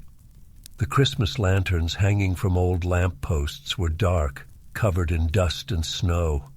They looked like they hadn't been lit for years. My breath came out in visible puffs. The wind picked up, pushing against my cheeks, carrying a faint whisper. It sounded almost like my name, repeated slowly. I shook my head, thinking I was just tired. I tightened my scarf and kept pedaling. The roads here were uneven, and with each push on the pedals, the ground felt soft, like it was caving in slightly under my wheels. It made the ride heavier, forcing me to stand up on the pedals to gain any momentum. My bike tires crunched through a thin layer of ice under the snow. The houses were old, paint peeling, windows dark. Occasionally, I'd see a gate creaking as I passed, or a curtain moving behind glass. No lights were on inside, no signs of life, but I felt like I was being watched. I paused at a corner and tried to get my bearings. Without GPS, I had to rely on street signs. Many were faded, covered by grime. I brushed snow off one sign. The letters were barely readable. I tried a different approach, riding slowly down each street, checking house numbers. The instructions said to look for a certain number, something like 42 or 44. I couldn't recall exactly because I couldn't pull it up on my phone anymore. I remembered the rough shape of the name, though. I searched and found no logical sequence of addresses. They seemed random or missing altogether. The wind rustled dead branches of old trees, making a soft scraping sound. I heard a distant tune, like a muffled Christmas carol playing several blocks away. I followed the sound, hoping it led to a livelier area. As I pedaled closer, the music became slightly clearer, but never loud. It guided me through narrow alleys and strange turns. I passed under old balconies and archways, feeling as if I was going deeper into a maze. It must have been getting late. I felt sweat on my back despite the cold air. My gloves were damp. I just wanted to find the address, drop off the package, and leave. The streets formed a confusing pattern. Some corners repeated or looked almost the same. I circled around a few times, seeing the same dark lanterns, the same broken fence. At one point I turned a corner and found a street sign that matched part of the address in my memory. It was covered in rust, but I could make out enough letters to guess I was in the right place. I rolled slowly down that street, checking each house number. Finally, I saw a faded plaque on a wooden door. It matched the numbers I remembered. The house looked abandoned. There was an old Christmas wreath on the door, moldy and discolored. The door's paint was chipped, the frame warped. I hesitated. Could this be the correct place? I had no way to confirm since my phone had no signal. But the instructions I recalled said something about a wreath. I climbed off my bike and rested it against the crumbling wall. I took the delivery bag off my back and pulled out the small package. It was sealed tightly, no indication of what was inside. I approached the door and knocked. No answer. I knocked again, harder this time. Nothing. I called out, "Delivery!" My voice sounded hollow in the empty street. The wind died down for a moment, leaving a heavy silence. I waited. My breath was shallow. If nobody answered, I could leave the package at the door and mark it as delivered. I reached down to set the package on the doorstep, but before I let go, I thought I heard a soft scratch from inside the house. I held still, listening. It could have been my imagination. I waited a few seconds more, then shrugged and placed the package against the door. I stepped back, pulled out my phone, hoping for at least a single bar of signal to confirm the drop-off. Still nothing. I decided I would ride away and update the delivery status later. When I turned around to pick up my bike, I noticed the package was no longer where I left it. I blinked, thinking I dropped it. I looked down. It wasn't on the step. I checked around, thinking I might have kicked it or knocked it over. It had vanished. I tried the door, found it locked. No footprints except mine in the snow. I rubbed my eyes. Maybe I had placed it somewhere else? I searched my delivery bag, but it was empty. I didn't hear the door open or see anyone take it. It was just gone. A chill ran through my body. I decided I had done my job. The package was delivered, or at least it was gone from my possession. I went back to my bike, intending to leave immediately. I climbed on the saddle and pedaled toward the main street. But the route I had taken to get here was not the same anymore. I reached a corner where I expected to find a larger street with a lamppost, but instead I found a dead-end alley with a broken cart blocking the way. I retraced my path, trying another turn, another dead end. I tried a different route. More fences, closed gates, and no sign of the main avenue. The buildings all looked similar now, blending together.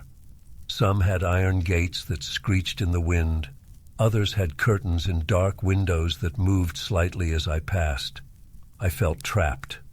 I stopped pedaling and stood still, breathing hard, scanning the surroundings.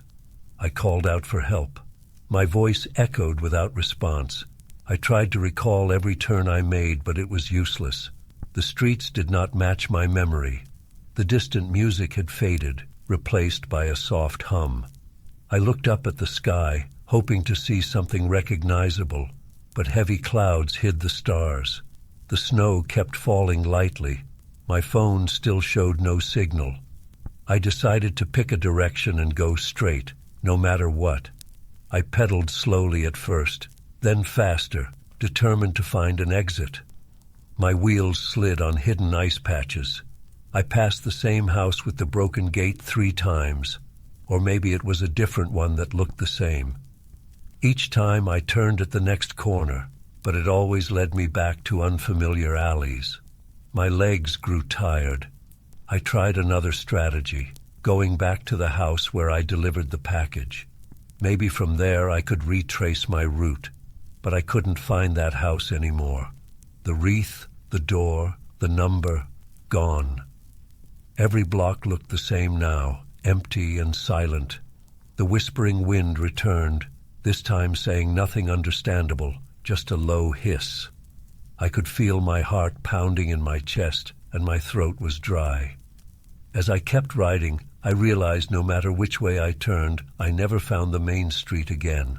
No cars, no lights, no sound of traffic. Just a looping maze of old houses, closed doors, and broken decorations. I dismounted and tried to lift my bike over a fence to cut through a yard. The fence was rusted but solid. I couldn't break through. I tried another yard, another fence, no luck. Every boundary was solid and unyielding. My mind raced with possibilities. Had I wandered too far and gotten lost in an abandoned district? But this was supposed to be near the city center. I checked my phone's clock. It had stopped updating the time, stuck on the same minute. My watch, however, kept moving forward, showing that several hours had passed. I felt a lump in my stomach. It was past midnight, Christmas morning. I should be at home, sleeping, warm in my bed. I tried yelling again. My voice cracked. The echo sounded strange, like it bounced back at me too quickly. I caught movement in a window, rushed over, and found only a torn curtain flapping. I banged on a door. No answer. I shouted at the windows, rattled gates, kicked at piles of old snow. Nothing changed. Exhausted, I climbed off my bike, leaned it against a wall, and tried to think clearly. I took deep breaths and walked slowly down one alley, counting steps, turning left, then right, hoping to mark the path. Every corner led to another dead end or a loop back to the same street. Even the graffiti on the walls looked similar, repeating patterns that I couldn't decipher. My fingers went numb in the cold. I paced in circles, my legs shaking. Eventually, I just stood still, staring into the empty darkness. The quiet was absolute, except for the sound of my breathing. I could not escape this place. The roads would not lead me out. The signal would not return. The main street had vanished. I was alone with my bike, surrounded by old houses, dusty lanterns, and a network of silent alleys. I remained there, moving slowly from one street to another, hoping for a miracle, until I realized I had no plan. I was stuck. The night stretched on, and no dawn came. I never saw another person, never found the package, never heard the music again. It was just me and the endless maze, trapped in a place that should not exist. I kept walking, pushing my bike along, wondering if I would ever see my home again.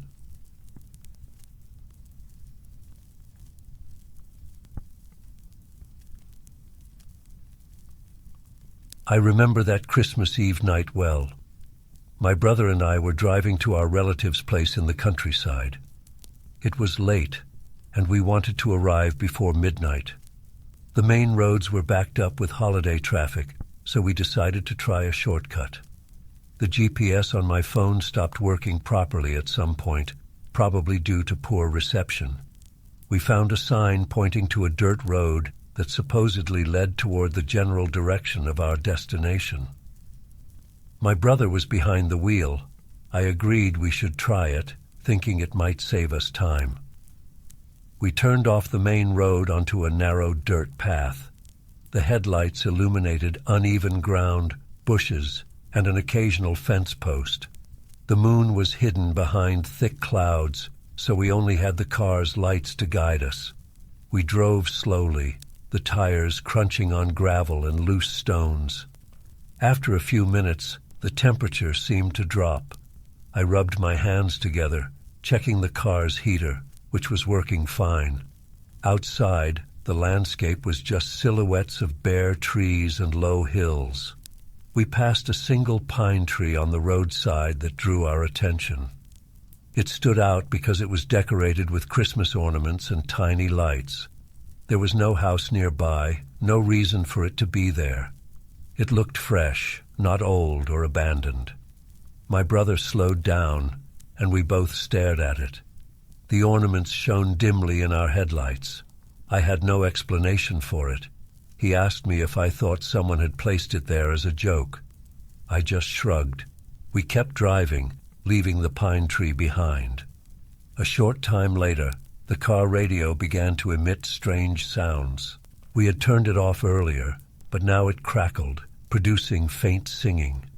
I reached over and confirmed the power was off, but the singing persisted. It sounded like children's voices singing a Christmas carol in Latin. I tried changing the station, turning knobs, pressing buttons, but nothing responded. My brother's knuckles whitened on the steering wheel. We both felt uneasy.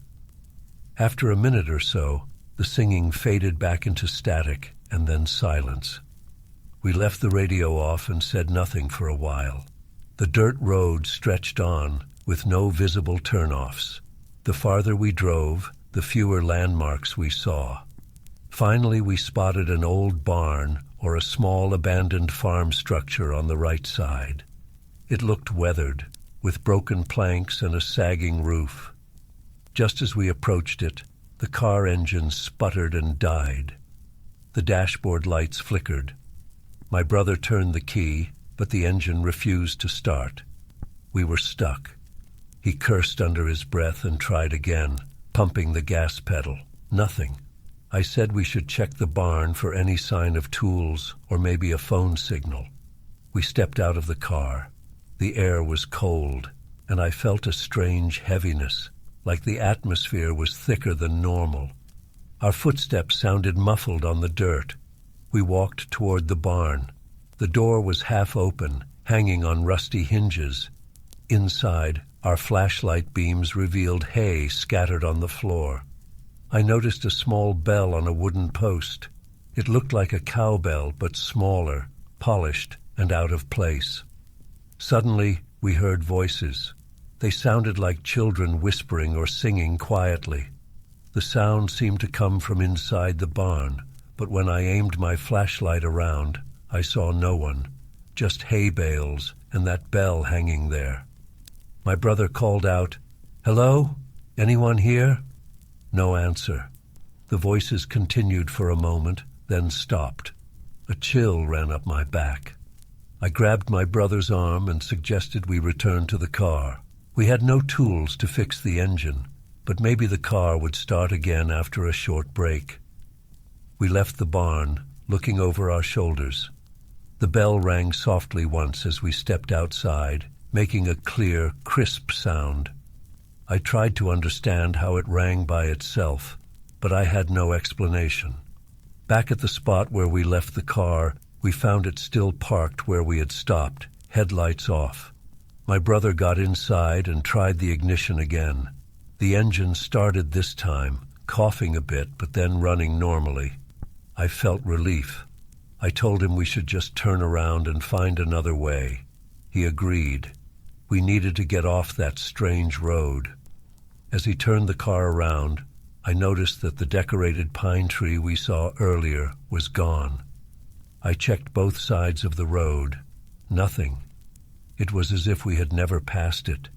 The landscape looked slightly different now, less defined, as though a thin mist had settled. I asked my brother if we had driven far enough that we wouldn't see it again. He said we should have passed it if we were backtracking. I had no good answer. We just kept going. We soon realized we weren't seeing any of the features we expected. We followed the same dirt path back, or so we thought, but now it felt like a long straight line with no visible landmarks. The car's clock seemed stuck, or maybe time felt like it was dragging. Minutes felt longer. We were both tense, scanning the darkness for a sign of the main road. The silence outside pressed on my ears, making me feel like I was trapped underwater. I clenched my fists. I asked my brother if he noticed how quiet it was. He nodded, lips tight. We continued for what felt like an hour, but my watch showed only a few minutes had passed. I tapped the face of the watch, held it close to my ear. It seemed to run normally. Still, it felt like time had slowed. The headlights illuminated the same kind of shapeless terrain, low shrubs, patches of dirt, and an occasional stump. No houses, no fences, no sign of civilization. The tension in my stomach grew. I wiped sweat off my forehead. My brother gripped the wheel with both hands, breathing loudly through his nose. The car radio stayed silent now. We didn't try it again. I didn't want to hear those voices or that song. I asked my brother if he remembered exactly how we turned onto the dirt road. Maybe we missed the intersection going back. He said he was sure we were going straight. We argued for a moment, but quietly, both of us tired and worried. We decided to keep driving a bit more and then stop and think if we didn't find anything familiar soon. After a while, I spotted something ahead, a darker shape in the distance. As we got closer, I realized it was the same barn, the exact same one we had left behind. That made no sense. We had tried to go back, yet here we were, facing the same abandoned structure. My brother cursed again, louder this time. He stopped the car, and we just sat there, staring at it. I felt a pressure in my chest. We decided to try going past the barn instead of turning around again. Maybe there was a road beyond it. My brother drove slowly around the barn, following a faint track in the dirt. The car's headlights illuminated a wider clearing. I saw something move at the edge of our vision, but when I looked directly, there was nothing. The engine made a strained sound, as if it struggled against some invisible resistance. Eventually, we found ourselves on what looked like the same path as before, but now the ground was smoother. We picked up speed, hoping to break free of whatever loop we were caught in. The silence deepened. My ears rang slightly. The car's clock still showed a time close to midnight, never changing. My own watch advanced normally, marking the passing minutes. I tried not to think too hard about it. We passed a cluster of low bushes and finally saw a faint glow ahead. It might have been the main road's streetlights or some distant farmhouse. My brother steered toward it. The car's engine ran smoothly now, as if relieved to be heading somewhere else. After a minute or two, we reached a crossroads with a wooden sign. I recognized the name of a nearby village, the one past which my relatives lived. We turned onto a paved road, feeling the tires grip more firmly. Streetlights glowed faintly in the distance. We did not talk much as we headed toward our relatives' home. My brother occasionally glanced at me, and I looked straight ahead. We reached the main road, found the familiar landmarks, and finally arrived at the house. It was late, but not as late as we expected. Our relatives greeted us warmly, but we were quiet and shaken. They asked if we were okay. We said we got lost. I could still feel the weight of that strange place on my shoulders, the memory of that isolated pine tree, the voices in the barn, and the sensation that time had stretched unnaturally. I never told anyone the full story. I doubted anyone would believe it. Even my brother and I rarely discuss it. That night, something happened on that dirt road. We escaped, but the feeling remained. a dull ache in my memory. All I know is that we will never take that shortcut again.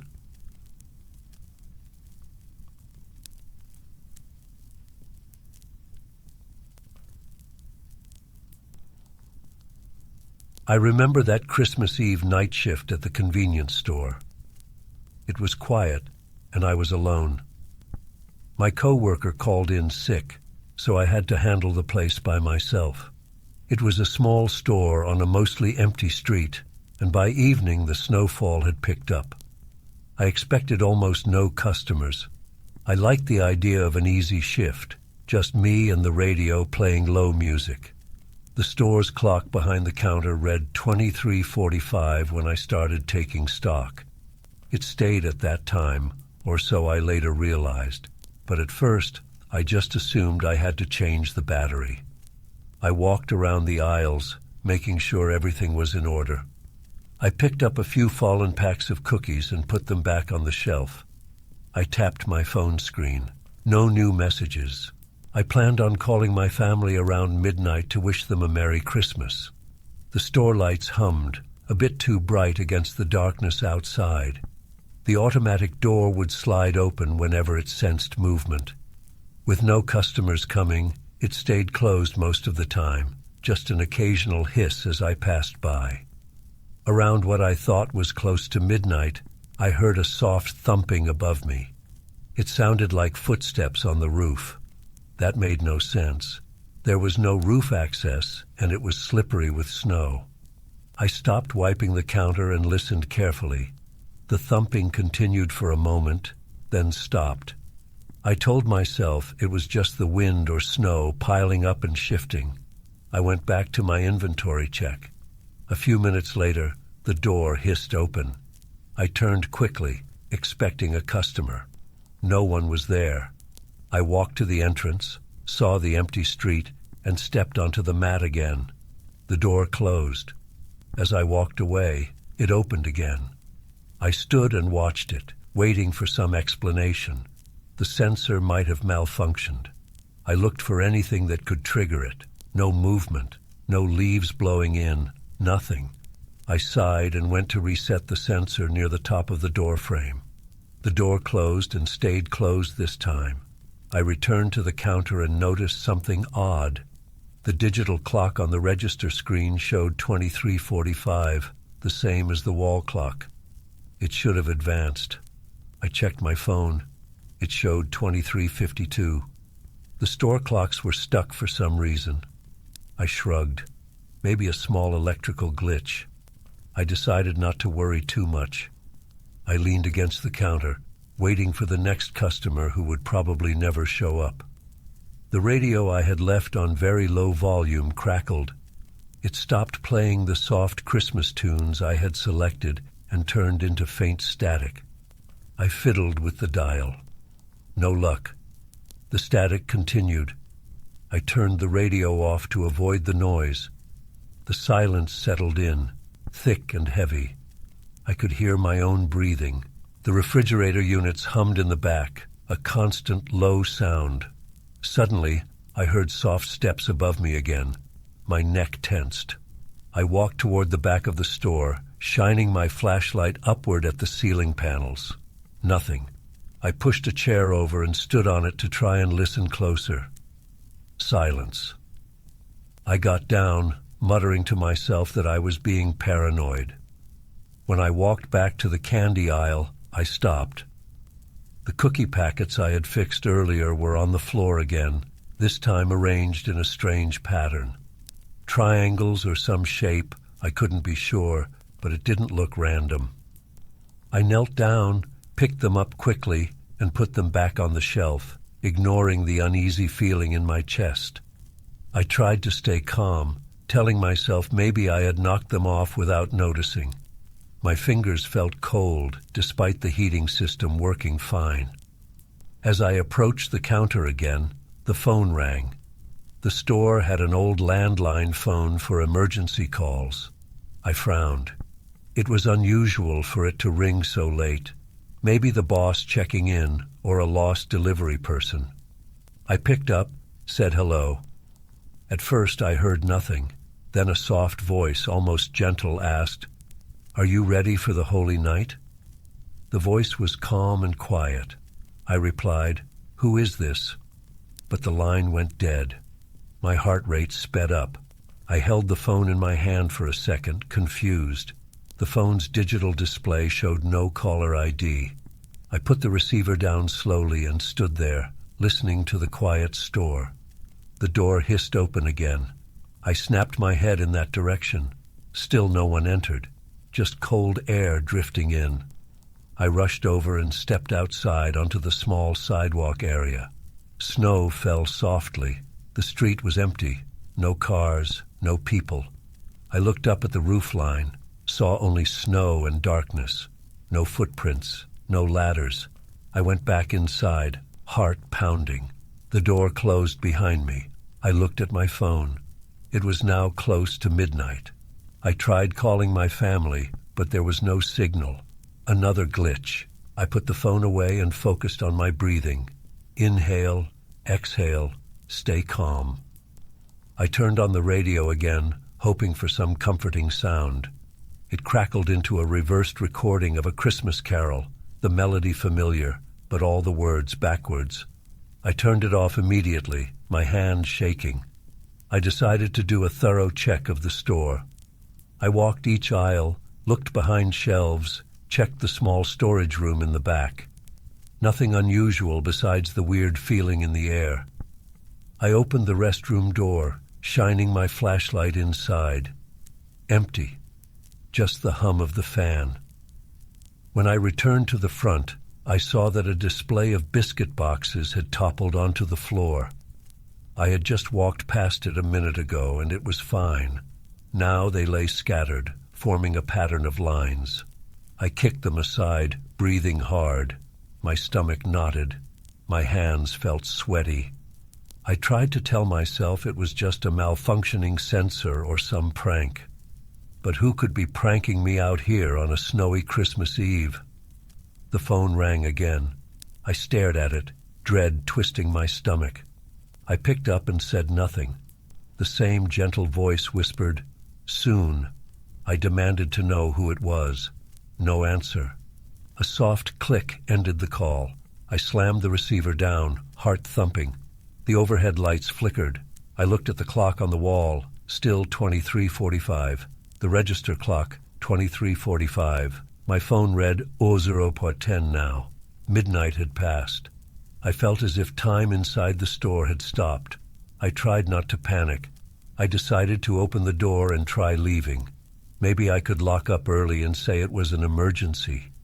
I grabbed my coat from under the counter, put it on, and headed to the door. I pressed the door's emergency release. It stayed locked. The automatic sensor made it hiss open a bit, then shut fast before I could step out. I pulled with all my strength. It wouldn't budge. I felt trapped. I tried the back door, the emergency exit, locked solid. I searched for the keys the boss left for me. I had them, but the door's latch wouldn't turn. It was as if it was welded shut. I kicked the door, shouted. Nothing happened. The silence returned, pressing on me. I heard the footsteps above one more time, heavier now, scraping sounds like someone dragging something. I shouted, "Who's there?" No response. The fluorescent lights in the ceiling flickered again, and for a second I thought I saw a reflection of a figure behind me in the store's glass front. I spun around, shining my flashlight. Nothing was there. I began to feel dizzy. The smell of cleaning products grew sharp in my nostrils. I tried to stay calm, focusing on actions. I moved slowly to the aisle with canned goods and grabbed a small metal flashlight as a makeshift weapon. I gripped it tightly. The phone rang once more. I almost didn't pick it up, but the sound was too sharp in the silence. I answered, breathing heavily. The voice said, "The night is ready, are you?" This time I shouted into the phone, asking what they wanted. The line went dead again. I slammed the phone down. I checked my reflection in the store window. My face was pale, eyes wide. I took a step back and felt something behind me, a presence. I turned, swinging the flashlight, but hit nothing. The shelves and products remained still. I scanned the store top to bottom, heart pounding in my ears. The lights returned to normal, steady white.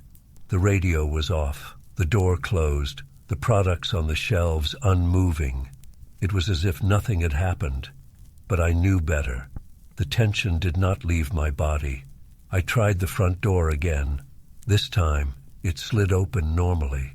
Cold air rushed in. Outside, the street was quiet, snow drifting down under the glow of a distant streetlight. I stepped out carefully, half expecting the door to slam shut on me. It stayed open. I turned around, looking into the store. Everything looked normal, a convenience store on a quiet night, ready for any last-minute customer. I checked my phone. 20. Time was moving again. I looked at the store clocks. Both now read 00:20 as well, as if nothing was wrong. I walked back inside slowly, picked up the fallen products, and placed them back on the shelves. This time they stayed put. I stood behind the counter, watching the clock. The minutes ticked forward normally. The phone stayed silent. The radio remained off. No more footsteps, no strange calls. I considered calling the police, but what would I say? That the store acted strange and time got stuck for a while? I finished my shift without further incidents. Around 6 a.m. the boss came in. I didn't tell him much, just that it had been quiet. He asked why I looked so tired. I said I couldn't sleep before the shift. He shrugged and said he'd take over. I stepped outside, the morning light reflecting on the snow, and felt the tension ease from my chest. I never figured out what happened that night. I quit that job a few weeks later, but I still remember the feeling, the locked door, the strange calls, the footsteps above with nowhere to stand. I know I was alone in that store, yet it felt like someone or something else was there. Even now, on Christmas Eve nights, I think back and wonder if it could happen again somewhere else.